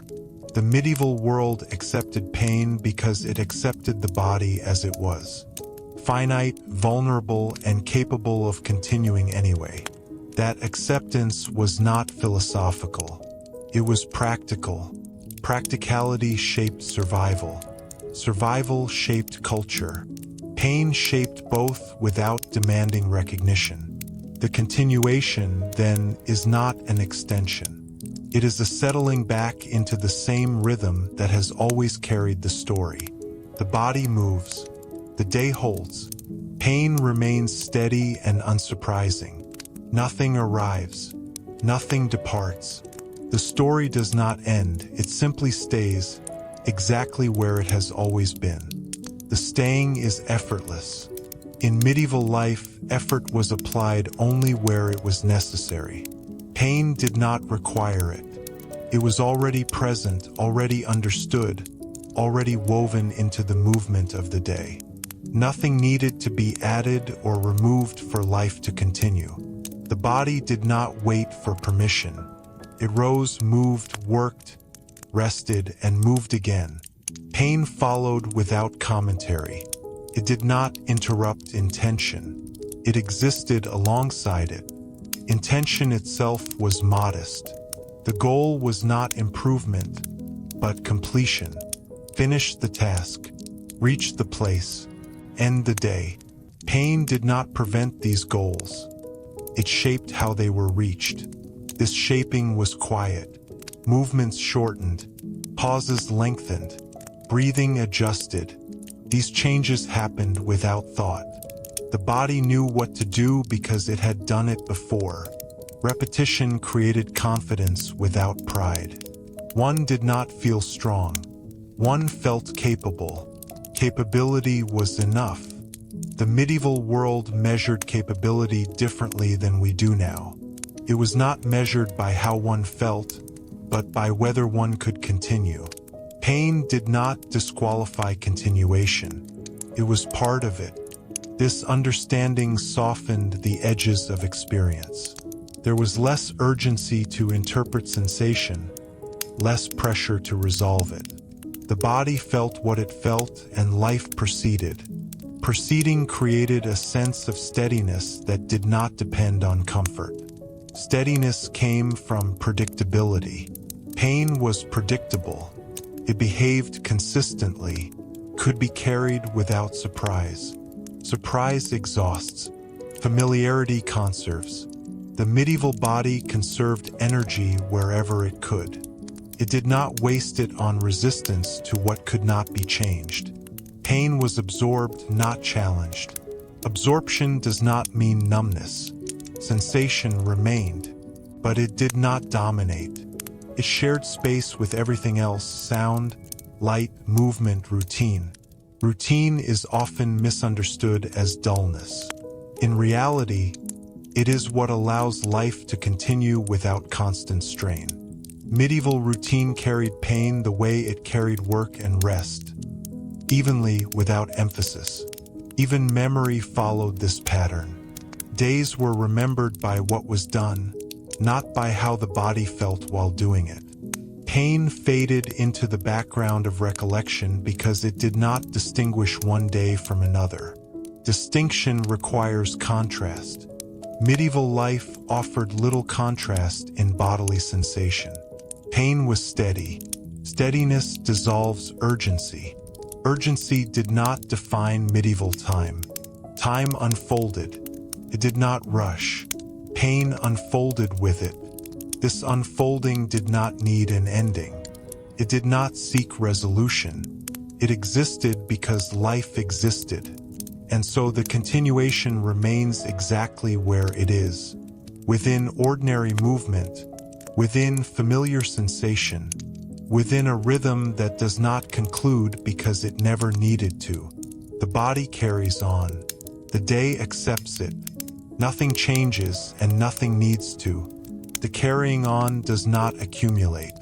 It remains even. In medieval life, evenness was stability. When the body hurt in familiar ways, there was nothing new to manage. Pain did not escalate into meaning. It stayed at the level of sensation and moved no further. This kept attention grounded. There was no need to imagine alternatives. No comparison with how the body might feel under different conditions. The body existed as it was, and life unfolded around that fact. This grounding shaped awareness. People lived close to the present moment, not because they sought mindfulness, but because there was little incentive to look elsewhere. Pain did not pull thought backward or forward. It stayed where the body was. Staying reduced tension. Tension arises when expectation and reality diverge. In medieval life, expectation was shaped by experience. Pain matched what was known. That alignment softened its impact. The body learned to trust that alignment. It did not brace for change. It moved with what it had. This trust created a quiet steadiness that did not require explanation. Explanation itself was unnecessary. Pain did not ask why. It asked how. How to lift. How to walk. How to continue. These questions were answered through movement rather than thought. Movement distributed sensation, prevented pain from settling into focus. Activity carried it forward, spreading it thin across time. When activity ceased, pain remained, but it did not surprise. It was the same pain that had accompanied movement. Rest did not promise relief, promised pause. Pause was not escape. It was simply another state within the rhythm. Pain existed there as well, softened by stillness but not erased. The medieval world accepted this without comment. There was no sense that something was missing. Life did not feel incomplete because it was uncomfortable. It felt complete because it continued. Continuation was the measure. This measure required no conclusion, no summary, no lesson. The body endured because it always had. The day passed because it always did. Pain did not mark time. Time carried pain. And so the rhythm remains unchanged. Steady, familiar, unremarkable. Holding bodies within it without asking anything more. Nothing arrives. Nothing resolves. The continuation simply stays. The staying continues without needing reinforcement. In medieval life, reinforcement came from repetition alone. What happened once was noted. What happened daily became assumed. Pain belonged to the second category. It did not require confirmation. It confirmed itself by returning. Return shaped expectation. When sensation returns in the same form, it loses its ability to disrupt. The body recognizes it before the mind does. Recognition settles experience before thought can sharpen it. This settling is important. Prevents escalation. Pain does not grow simply because it is present. It grows when it is resisted, questioned, or isolated. Medieval life offered little space for those responses. Pain was neither questioned nor isolated. It was shared and expected. Expectation changed posture. People moved as if pain were already there, because it was. Movements were conservative. Energy was saved. Risk was minimized not out of fear, but out of familiarity with consequence. Consequence was visible. Everyone had seen what overexertion could do. Bodies broken too early did not recover. Pain taught caution quietly without instruction. This quiet instruction was absorbed over time. The body learned not to challenge its limits unnecessarily. Pain was not something to defeat. It was something to respect. Respect softened experience. What is respected is not fought. Pain became part of negotiation rather than opposition. One worked with it, not against it. Working with pain changed tempo. Life slowed enough to be sustainable. Not slow in a deliberate sense, but slow enough to continue day after day. Pain shaped that pace without drawing attention to itself. The medieval sense of time emerged from this pacing. Time was not hurried. It unfolded. Pain unfolded with it, neither ahead nor behind. Unfolding removes pressure. There is no finish line, no expectation that endurance leads somewhere else. It leads only to the next moment, which resembles the last closely enough to be familiar. Familiarity creates safety of a certain kind. Not safety from harm, but safety from surprise. Pain did not surprise. It behaved as expected. Surprise is what demands narrative. Medieval pain produced none. It left no story because it did not interrupt the flow of days. History often overlooks what does not interrupt. Yet most of life exists there in what continues without remark. The medieval world lived in that space. Pain lived there too. The continuation remains exactly within it, steady and unchanging, carrying bodies and days forward without needing to arrive anywhere at all. The continuation asks for nothing more than presence. In medieval life, presence was practical. To be present was to work, to move, to remain part of the shared day. Pain did not pull people away from that presence. It accompanied them within it, quietly, without demanding attention. Attention stayed with what could be shaped. Hands on tools, feet on ground, eyes on light and weather. The body's discomfort remained known but secondary, like a constant pressure that no longer required evaluation. Evaluation implies choice. Medieval life offered few choices about the body. Pain was not selected or avoided. It was lived with, and living with it required no ceremony. This lack of ceremony mattered. Pain was not framed as experience or identity. It was condition. Conditions do not define who one is. They define how one proceeds. Proceeding became instinctive. One did not ask whether the body could continue. One learned how it continued. That learning was quiet and cumulative, built from thousands of ordinary days. Ordinary days carry most of history. They do not announce themselves. They do not leave records. They pass one after another, shaping lives without demanding recognition. Pain moved through these days without altering their shape. It did not divide time into before and after. It did not create chapters. It remained evenly distributed, like a constant tone beneath other sounds. This evenness softened memory. People remembered events, not sensations. Pain was too consistent to stand out. It did not become story. The medieval world did not lack awareness. It lacked emphasis. What is constant rarely becomes central. Pain was constant. Constancy created tolerance without effort. There was no need to build strength against pain. Strength emerged naturally from repetition. The body adapted because it had to, and adaptation felt normal. Normality is powerful. It defines what can be endured without resistance. Pain fell within that boundary. The boundary held for generations. Bodies changed slowly. Expectations followed. Pain remained within the same familiar range, shaping posture, movement, and pace without altering identity. Identity rested elsewhere, in family, in work, in belonging. Pain did not compete with these things. It existed alongside them quietly without demand.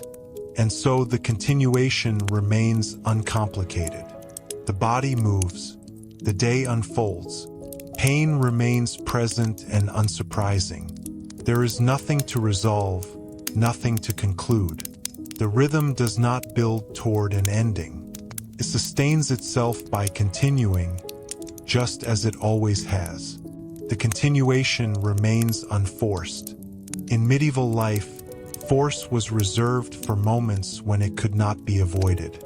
Pain did not belong to those moments.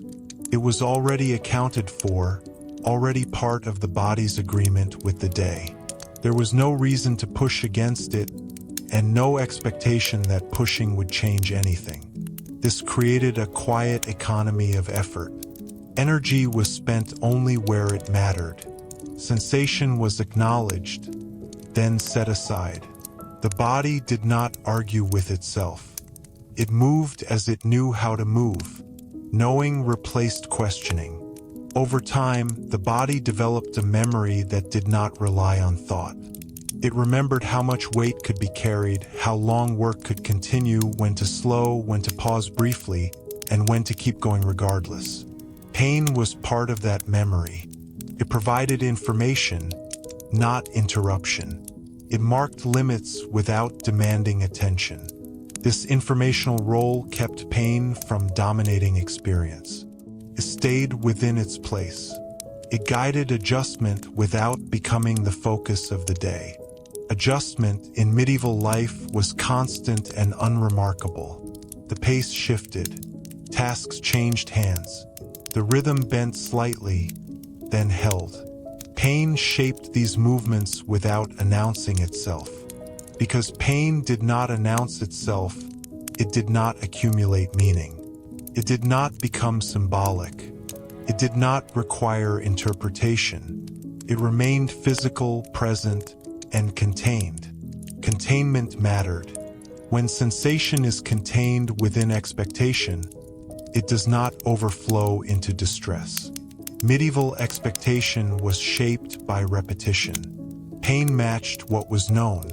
The known is rarely alarming. This is why medieval endurance feels so quiet when viewed from a distance. It does not look like struggle because struggle requires resistance. Medieval life did not resist what could not be altered. It accommodated it. Accommodation created continuity. Continuity allowed life to proceed without constant reevaluation. Days followed days with enough similarity to feel stable. Stability does not mean ease.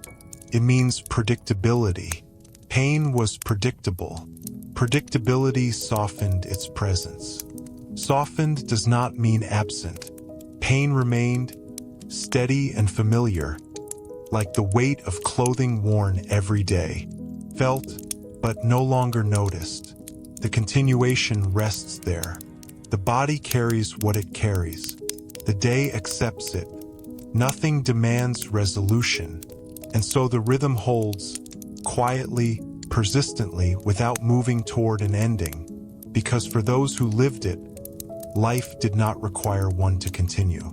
The holding continues because it was never meant to change. In medieval life, change was slow enough to feel like permanence. The body aged, the seasons turned, children grew, elders weakened. But none of this disrupted the underlying pattern. Pain moved through these changes without altering its role. It remained familiar, steady, and unsurprising. Surprise is what demands attention. Medieval pain rarely surprised. Followed work, cold, hunger, age. Its causes were visible. Its presence made sense within the world as it was understood. That understanding removed fear. Fear requires uncertainty. When pain behaved as expected, it lost the power to unsettle. It became another condition to move within, like weather or daylight. Movement adapted naturally. Steps shortened with age. Hands slowed. Breath paced effort. These adjustments were not conscious decisions. They emerged through repetition, guided by sensation that did not need explanation. Explanation belonged to scholars and sermons, not to bodies at work. Bodies learned by doing. Pain was part of that learning, shaping efficiency and restraint without words. This wordlessness mattered. Without constant description, pain did not expand into identity. One was not defined by what hurt. One was defined by what one did. Doing anchored the day. Tasks created structure. Structure carried people through discomfort without requiring attention to it. Pain existed inside structure, not outside it. Structure creates calm of a certain kind. Not comfort, but order. Medieval life valued order because it allowed survival. Pain fit into that order without resistance. Resistance would have been costly. Energy spent fighting sensation was energy taken from work, from care, from continuity. Medieval life conserved energy where it could. Conservation shaped endurance that was quiet and sustainable. Not dramatic, not heroic, simply persistent. This persistence did not seek recognition. It did not need to be recorded. It lived in the unnoticed spaces between events, where most human life unfolds. Pain lived there too. It did not rise into narrative. It did not ask for attention. It remained part of the background, steady enough to be trusted. Trust is the final quiet note. The medieval body trusted itself to continue, even when it hurt. That trust did not come from hope of relief. Came from experience. Experience had proven again and again that life could go on. And so it did. The rhythm does not end. The body remains within it. Pain stays present, familiar, and contained. Nothing shifts. Nothing resolves. The continuation remains, exactly as medieval life itself once did. The remaining space is not empty. It is simply unmarked. In medieval life, unmarked time was most of time. Days passed without being distinguished from one another. Pain moved through those days the same way, without emphasis, without annotation. It did not ask to be recorded. It did not change the shape of the day enough to deserve a name. This absence of naming mattered. What is named becomes separate. What remains unnamed stays integrated. Pain stayed integrated. Integration meant that the body and the day were not in conflict. One did not oppose the other. The body did what the day required, within limits that were already understood. Pain traced those limits quietly. Quietly does not mean gently. It means consistently. Consistency allowed adjustment to become automatic. The body responded without hesitation, without inner debate. Debate consumes energy. Medieval life minimized debate wherever possible. Choices were few. Conditions were fixed. Pain fit within those conditions without creating new ones. This simplicity was not chosen. It emerged from constraint. And within constraint, endurance found room to exist without becoming visible. Visibility changes experience. What is watched feels heavier. Medieval pain was rarely watched closely.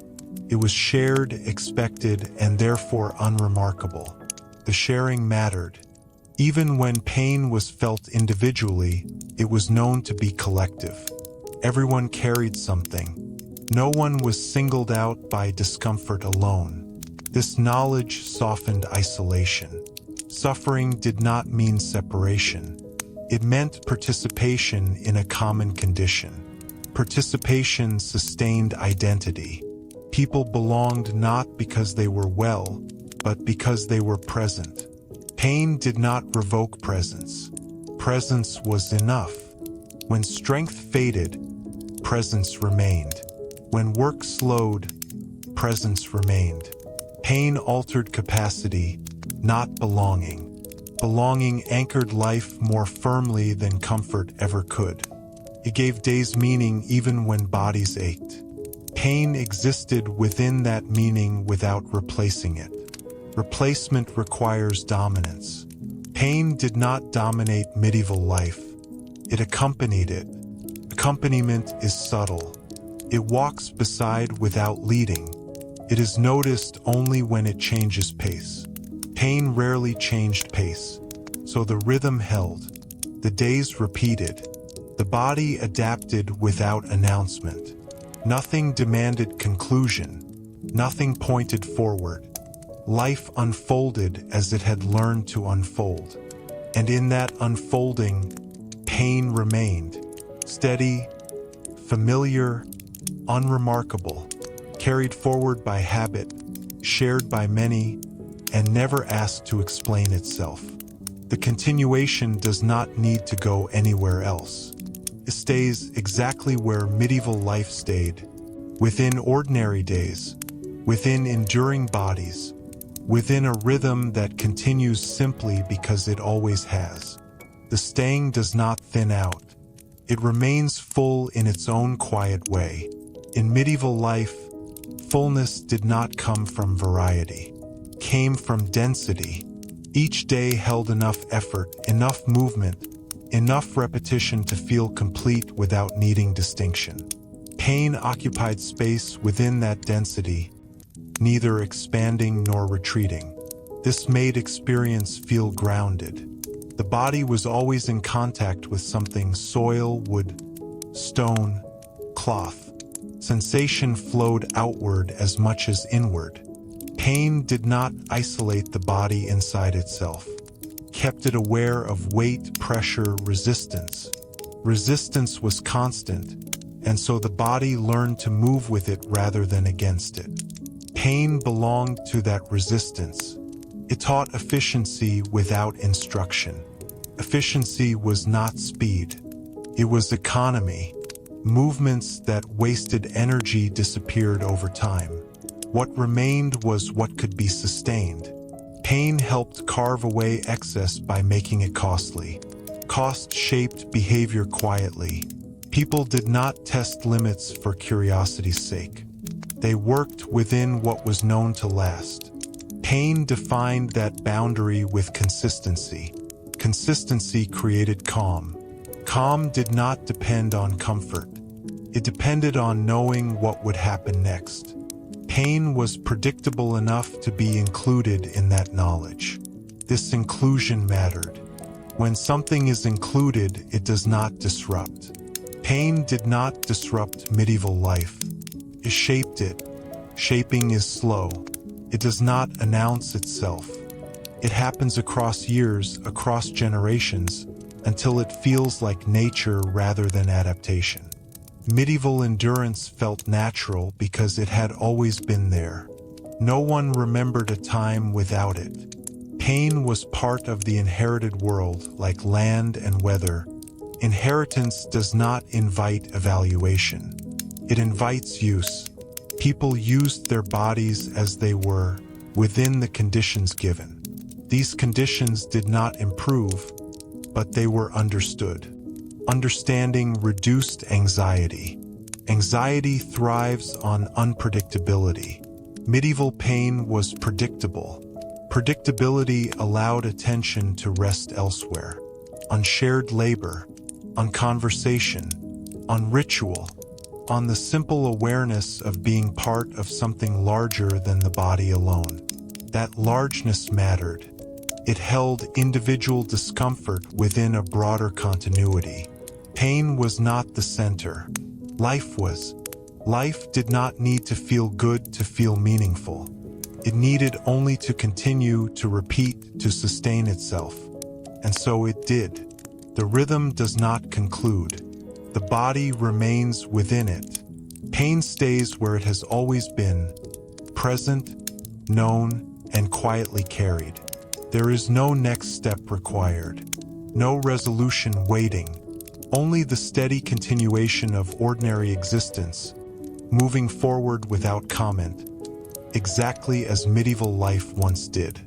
The continuation remains steady, because steadiness is the point. In medieval life, nothing urged experience forward. There was no sense of building toward improvement or release. Each day was sufficient unto itself, shaped by familiar effort and familiar sensation. Pain existed within that sufficiency without disturbing it. Sufficiency is a quiet state. It does not sparkle. It does not announce completion. It simply holds. Medieval days held pain the same way they held work and rest, without emphasis, without resistance. This holding shaped how people inhabited their bodies. The body was not something to be monitored. It was something to be used. Pain did not turn the body into a problem. It remained a tool, worn but reliable. Reliability mattered more than comfort. A body that could be depended on, even if it hurt, was valuable. Pain did not negate usefulness, confirmed it. This confirmation created a grounded sense of self. Identity was not built around feeling well. It was built around doing, belonging, and continuing. Pain did not threaten that identity. It accompanied it. Accompaniment is subtle. It does not lead. It does not follow. It stays alongside, matching pace. Pain matched the pace of medieval life because both moved slowly enough to remain aligned. Alignment reduced strain. When life moves faster than the body can manage, pain becomes conflict. Medieval life rarely moved that fast. The world did not demand speed. It demanded persistence. Persistence does not require drama. It requires rhythm. Pain fit into rhythm naturally. It rose and fell within familiar bounds, never asking to be resolved. Resolution was not expected. Expectation shapes experience. Medieval expectation allowed pain to exist without urgency. Without urgency, pain lost dominance. Dominance shifts attention inward. Medieval attention stayed outward, on fields, tools, weather, faces. Pain remained present but secondary. Secondary does not mean insignificant. It means integrated. Integrated sensations do not fracture experience. They blend into it. Blending softened memory. People remembered seasons and events, not how their bodies felt on ordinary days. Pain was too constant to stand out. Constancy creates invisibility. What is always there is rarely noticed. Pain became part of the unseen structure supporting daily life. That structure held generations. It did not change quickly enough to be questioned. Pain belonged to that continuity, steady and unsurprising. And so the continuation does not seek an ending. It does not move toward closure. It remains where medieval life remained, within the ongoing presence of days that asked only to be lived. The body carries what it must. The day receives it. Pain stays, familiar and unremarked. Nothing concludes. Nothing begins anew. The rhythm continues quietly, exactly as it always has. The rhythm does not thin with time. It becomes more familiar. In medieval life, familiarity was the strongest form of stability. When days repeated themselves closely enough, the body stopped anticipating difference. Pain did not signal disruption, confirmed continuity. The body woke already aligned with expectation. Muscles ached because they had ached before. Joints resisted because they always had. There was no shock in this recognition. The body knew what the day would ask of it, and pain had already been accounted for. This accounting happened without words. There was no internal dialogue about whether discomfort should be present. It simply was. And because it was expected, it did not dominate awareness. Awareness remained outward, on the movement of light, on the sound of activity beginning, on the familiar sequence of tasks that shaped the day. Pain traveled alongside these sensations without competing with them. Competition requires alternatives. Medieval life offered few. The body did not compare itself to a painless version of itself. There was no imagined state against which current sensation was measured. Without comparison, pain remained contained. Containment mattered. When sensation is contained, it does not overflow into distress. It stays within the boundaries of the day, neither shrinking nor expanding. This containment was reinforced socially. Everyone moved within similar limits. Everyone carried strain. Pain did not isolate because it was shared, even when unspoken. Unspoken sharing created quiet solidarity, not emotional intimacy, but physical understanding. People recognized each other's posture, pace, and fatigue without explanation. Pain was visible, but it was not remarkable. Remarkability depends on deviation. Medieval pain rarely deviated from expectation. It followed work, weather, age, and repetition. Its predictability stripped it of narrative power. And without narrative, pain did not become central to identity. People were not defined by how they felt. They were defined by what they did, where they belonged, and how they participated. Participation mattered more than comfort. To be part of the rhythm was to have purpose. Pain did not remove that purpose. It existed within it. When pain intensified, when bodies weakened or aged, the response was not sudden withdrawal. Life adjusted around limitation rather than ending because of it. Tasks changed. Pace slowed. Presence remained. Presence did not require strength. It required continuity.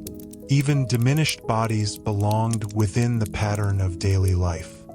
Pain marked change, not exclusion.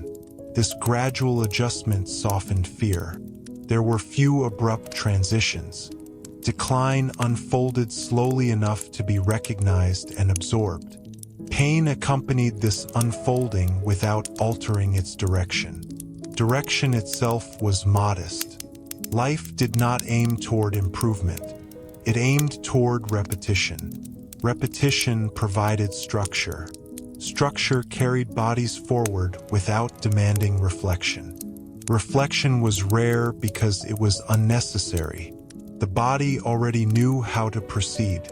Pain did not demand interpretation. It demanded accommodation. Accommodation happened instinctively. Weight shifted. Effort redistributed. Movements shortened. These changes required no conscious decision. The body learned through experience, and experience reinforced habit. Habit removed strain. When action becomes habitual, sensation loses its urgency. Pain did not disappear, but it no longer commanded attention. Attention remained with the tangible world. Hands, tools, ground, and weather shaped experience more strongly than internal sensation. Life was lived externally, not inwardly. This outward orientation prevented pain from becoming isolating. Isolation requires inward focus. Medieval life left little room for that. Even rest did not center sensation. Sitting, leaning, lying down, these were pauses, not escapes. Pain remained present, softened slightly by stillness, but never absent. And because absence was not expected, this did not disappoint. Disappointment arises from unmet expectation. Medieval expectation aligned closely with reality. Pain existed where it was expected to exist.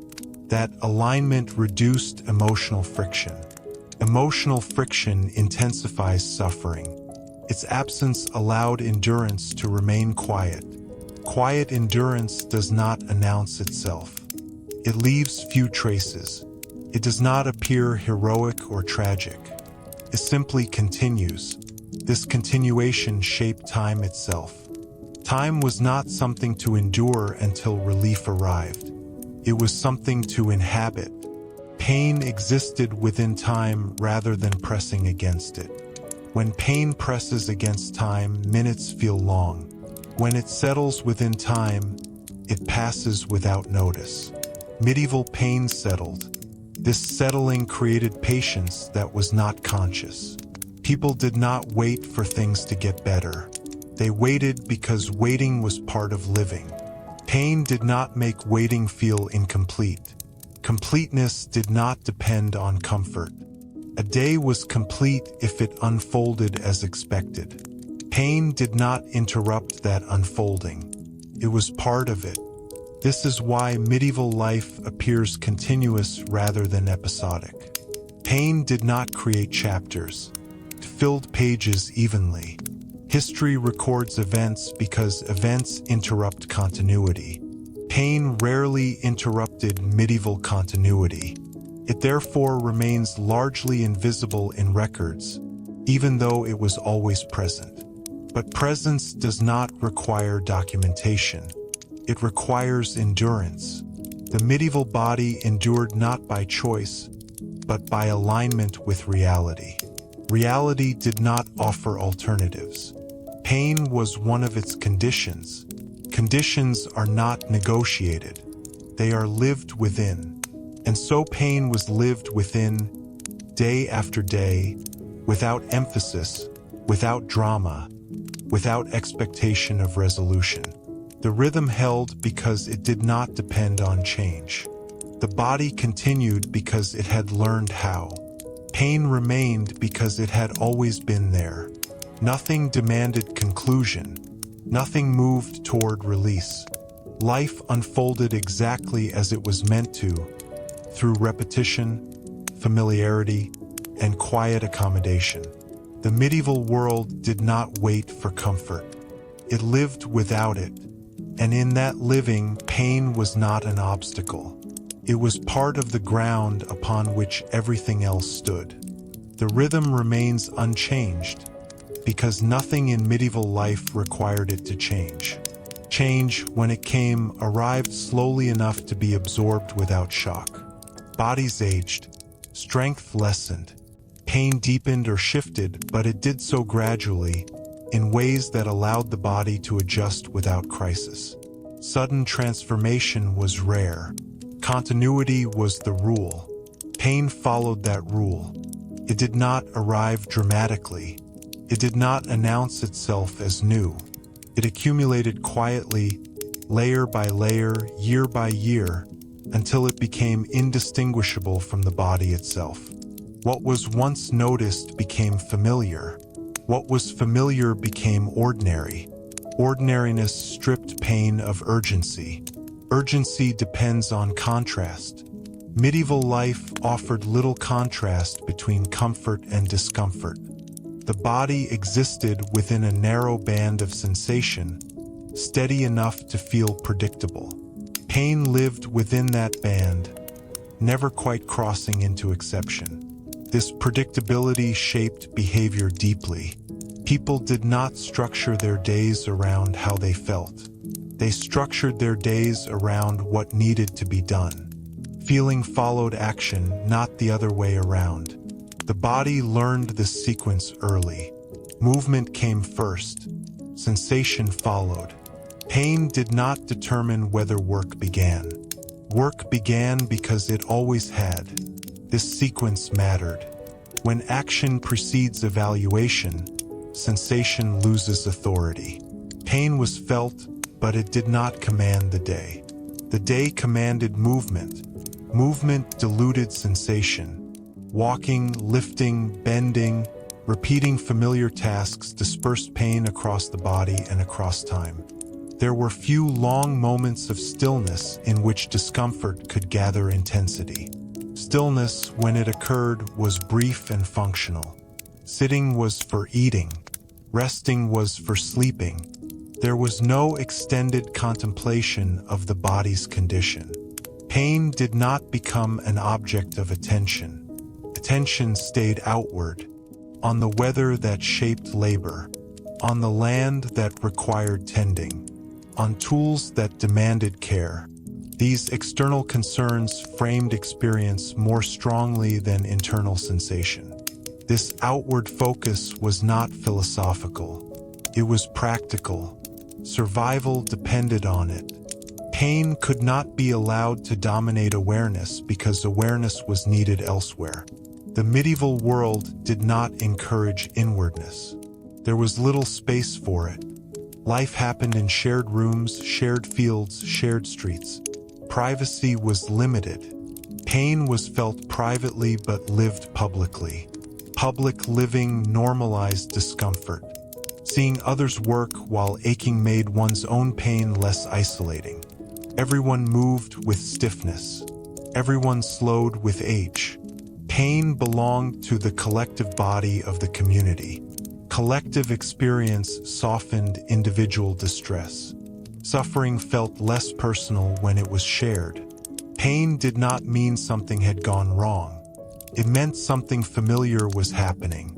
Familiarity created acceptance without resignation. People did not resign themselves to pain. They incorporated it. Incorporation is subtle. It happens without language. Language for pain was limited because it was unnecessary.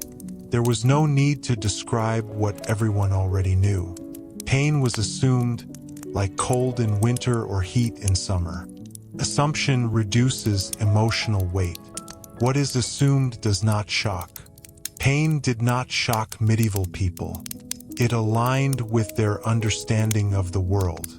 That understanding was shaped by environment, belief, and repetition. The world was harsh.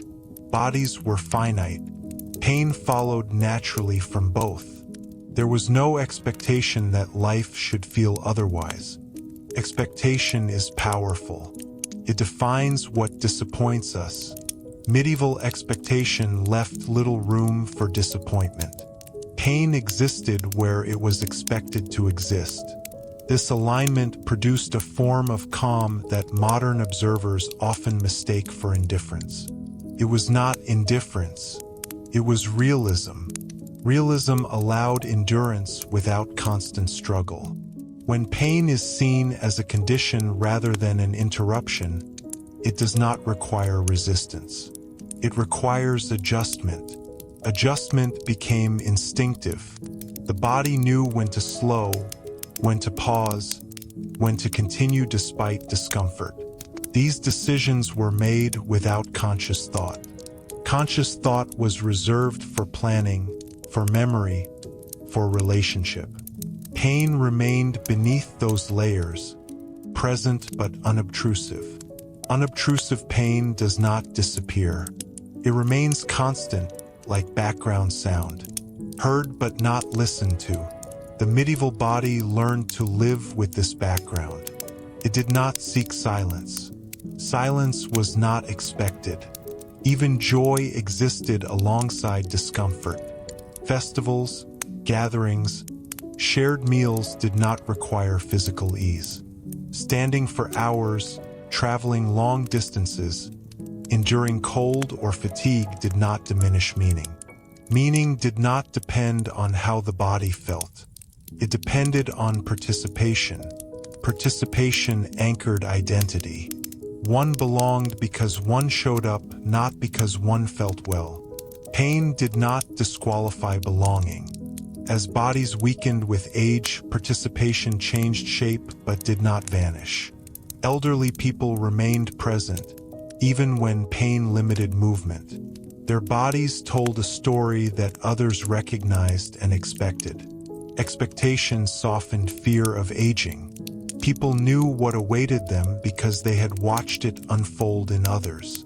Pain marked that unfolding not as catastrophe, but as passage. Passage was gradual. Gradual change allowed emotional adjustment. Pain did not arrive suddenly at the end of life. It grew slowly alongside diminishing strength.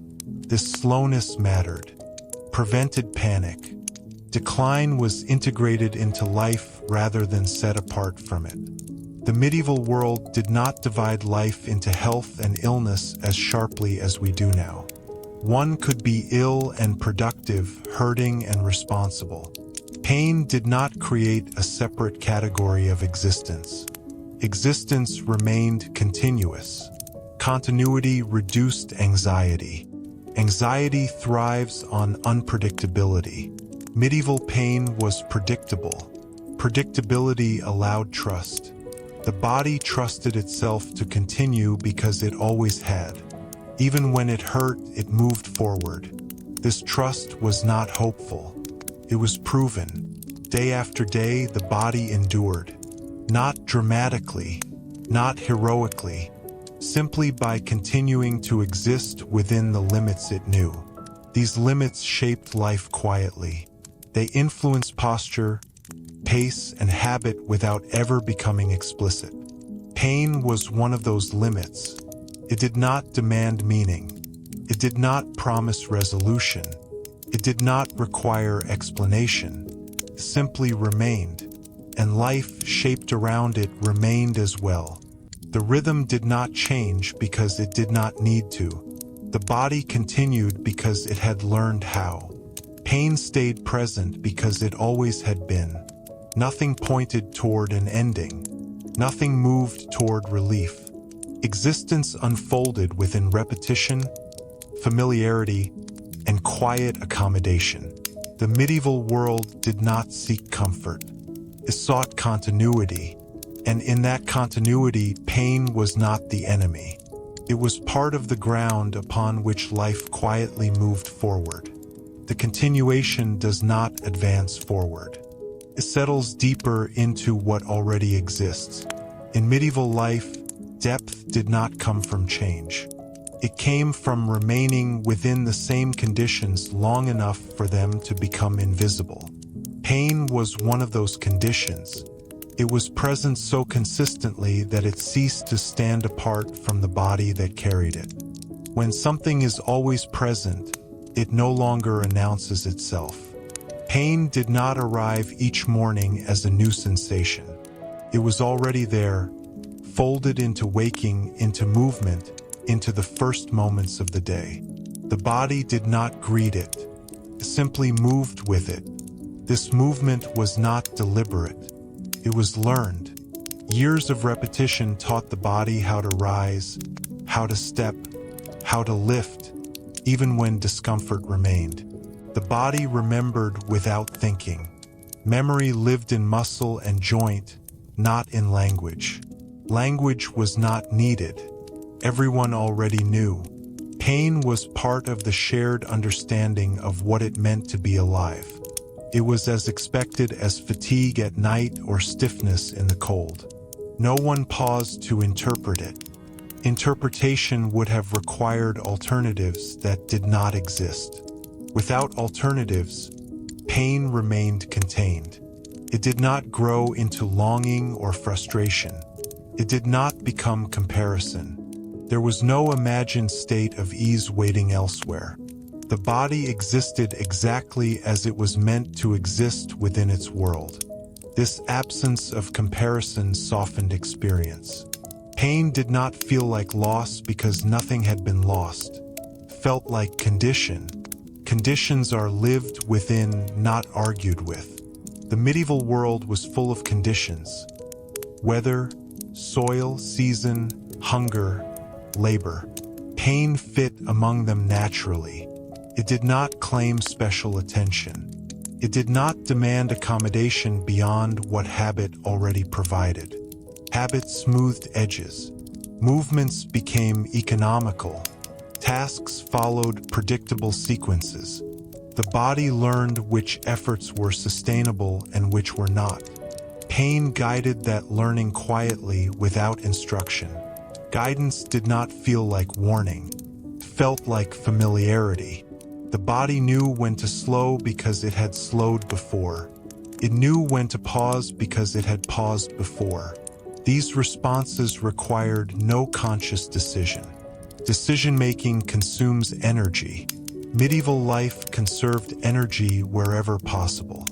Pain did not provoke decision. It flowed alongside action.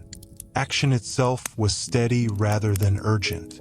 The day did not rush forward. It unfolded. Pain unfolded with it, neither ahead nor behind. Unfolding reduces tension. When nothing presses toward resolution, sensation does not sharpen. Pain remained spread evenly across time rather than concentrated into moments. Concentration intensifies suffering. Medieval life avoided concentration not by design, but by structure. Continuous movement, shared spaces, and routine dispersed sensation naturally. Shared space mattered. Pain was felt privately, but lived publicly. Bodies worked alongside bodies. Everyone saw stiffness, fatigue, slowing.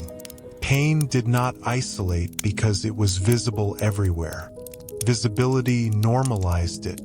Normalization reduced emotional weight. No one needed reassurance that pain was part of life. It was already understood. This understanding did not remove suffering, but it removed surprise. Surprise creates alarm. Alarm amplifies sensation. Medieval pain rarely produced alarm because it behaved as expected. Expectation aligned closely with reality. That alignment created a quiet calm. Not peace, not comfort, but steadiness. Steadiness allowed life to continue without interruption. Pain did not break days into before and after.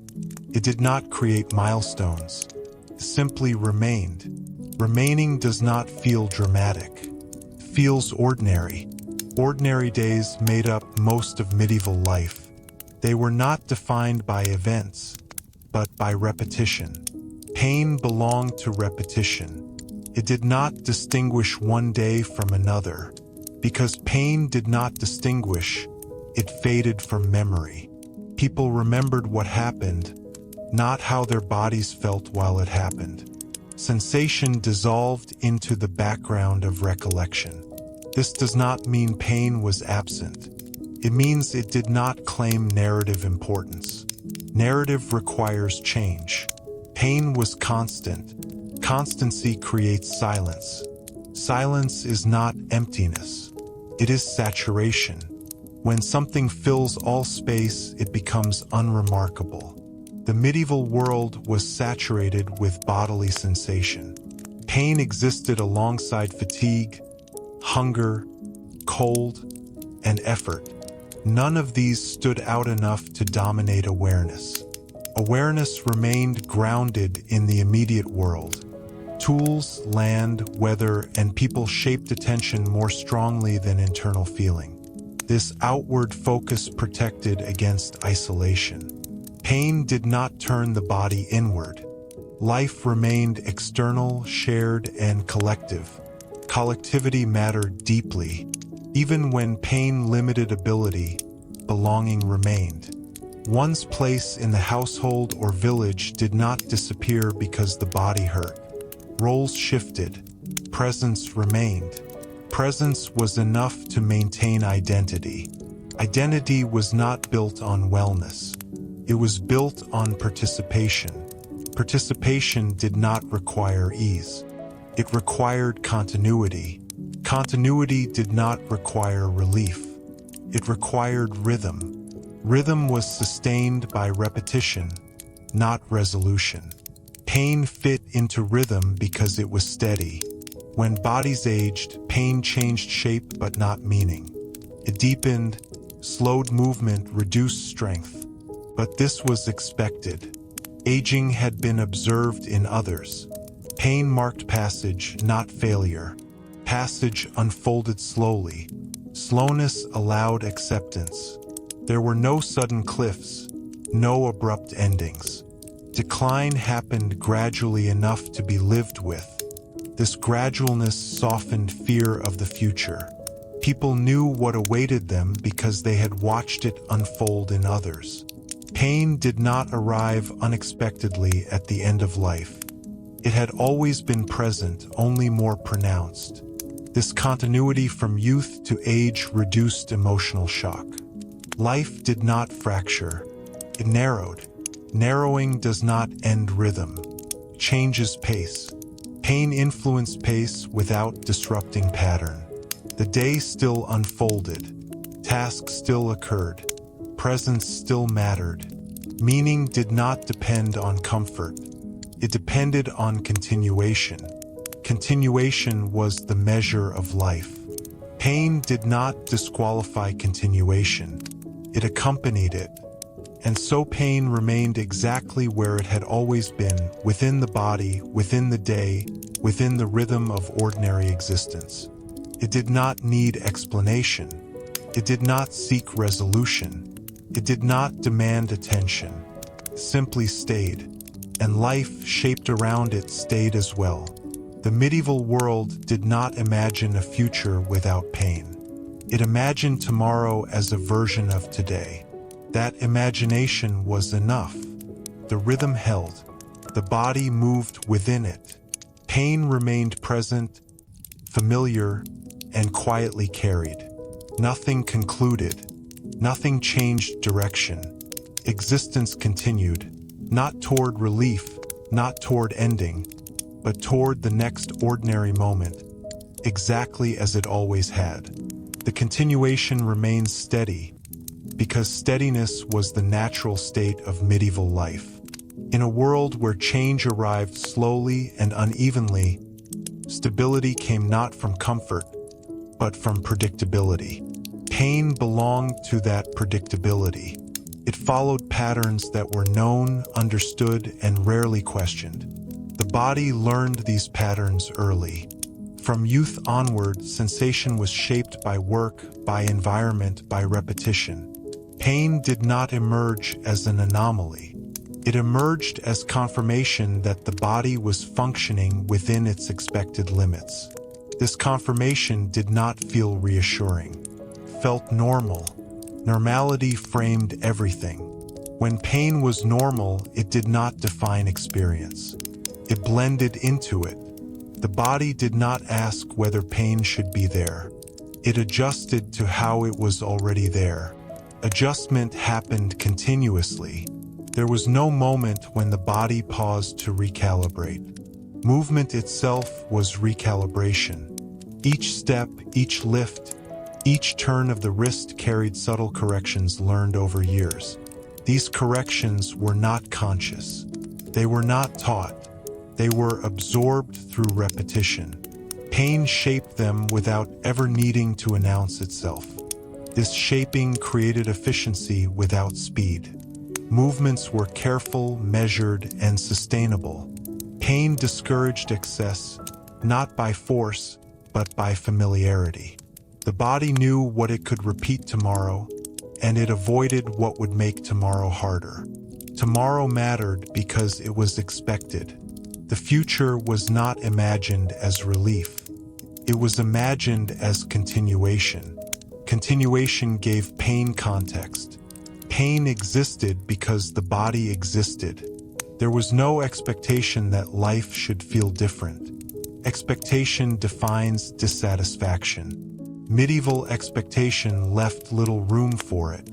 Pain existed where it was expected to exist. Alignment reduced emotional friction. This alignment did not remove hardship. It made hardship manageable. Manageable does not mean mild. It means integrated. Pain was integrated into daily rhythm, not isolated as a problem to be solved. Problems demand solutions. Conditions demand adaptation. Medieval life treated pain as condition. Adaptation did not feel heroic. It felt ordinary. The body adapted because it had no alternative. Alternative worlds, worlds without pain, were not imagined with clarity. There was no cultural promise of comfort waiting elsewhere. Pain was part of the known world, and the known world was accepted. Acceptance did not come from belief. It came from repetition. Repetition teaches patience without instruction. When sensation returns day after day, it loses urgency. Pain did not feel new. It felt familiar. Familiarity softened reaction. There was no startled response, no escalation of anxiety. The body recognized what it was feeling and continued. This recognition happened beneath thought. Conscious attention was reserved for tasks that required planning. Pain rarely required planning. It had already been planned for. This pre-planning was embedded in habit. Tools were used in ways that minimized strain. Work was paced to allow continuation. Rest came when movement could no longer sustain itself. Rest was not a cure. It was a pause. Pain remained present within rest, quieter but unchanged. Because relief was not expected, rest did not disappoint. Disappointment requires unmet hope. Medieval life did not invest hope in bodily ease. Hope was directed elsewhere, toward harvest, survival, family continuity, spiritual meaning. Pain did not compete with these hopes. It existed alongside them. Alongside is the key word. Pain did not lead. It followed. It matched the pace of life without overtaking it. When life slowed, pain slowed. When life intensified, pain intensified. It mirrored effort rather than replacing it. This mirroring made pain feel logical. Logical pain is less frightening than random pain. Medieval pain made sense within its context. Sense reduces fear. Fear amplifies suffering. Medieval life minimized amplification by embedding pain within understanding. Understanding did not require science. It required observation. People saw how pain followed work, cold, hunger, age. They learned its patterns by watching others and themselves. Watching others mattered. Pain was rarely hidden. Bodies were visible in labor, in movement, in decline. Everyone saw what pain did to posture and pace. This visibility normalized it. Normalization reduced isolation. Suffering felt less personal when it was shared. Shared suffering did not require discussion. Silence carried understanding. Pain did not need to be named because it was already known. This silence shaped emotional expression. People did not narrate discomfort. They narrated events. Pain was background, not foreground. Foreground experiences were social, practical, and ritual. Life was lived outwardly. Pain remained internal, present, but secondary. Secondary does not mean insignificant. It means integrated. Integration prevented fragmentation. The body did not split into self and symptom. Pain was part of the self's condition, not something separate from it. Separation increases distress. Integration softens it. The medieval body was not a project to be improved. It was a tool to be used. Pain did not indicate failure. It indicated use. Use gave life meaning. A body that hurt but worked was fulfilling its role. Pain confirmed participation. Participation maintained belonging. Belonging mattered more than comfort. As bodies aged and pain deepened, participation shifted but did not disappear. Elders moved more slowly, contributed differently, but remained present. Pain marked transition, not exclusion. Transition was gradual. Gradual change allowed emotional accommodation. Pain did not arrive suddenly at the end of life. It had always been there, only more pronounced. This continuity from youth to age created familiarity with decline. People knew what awaited them. Pain did not arrive as a shock. It arrived as recognition. Recognition calms. Calm does not mean ease. It means alignment between expectation and reality. The medieval world lived within that alignment.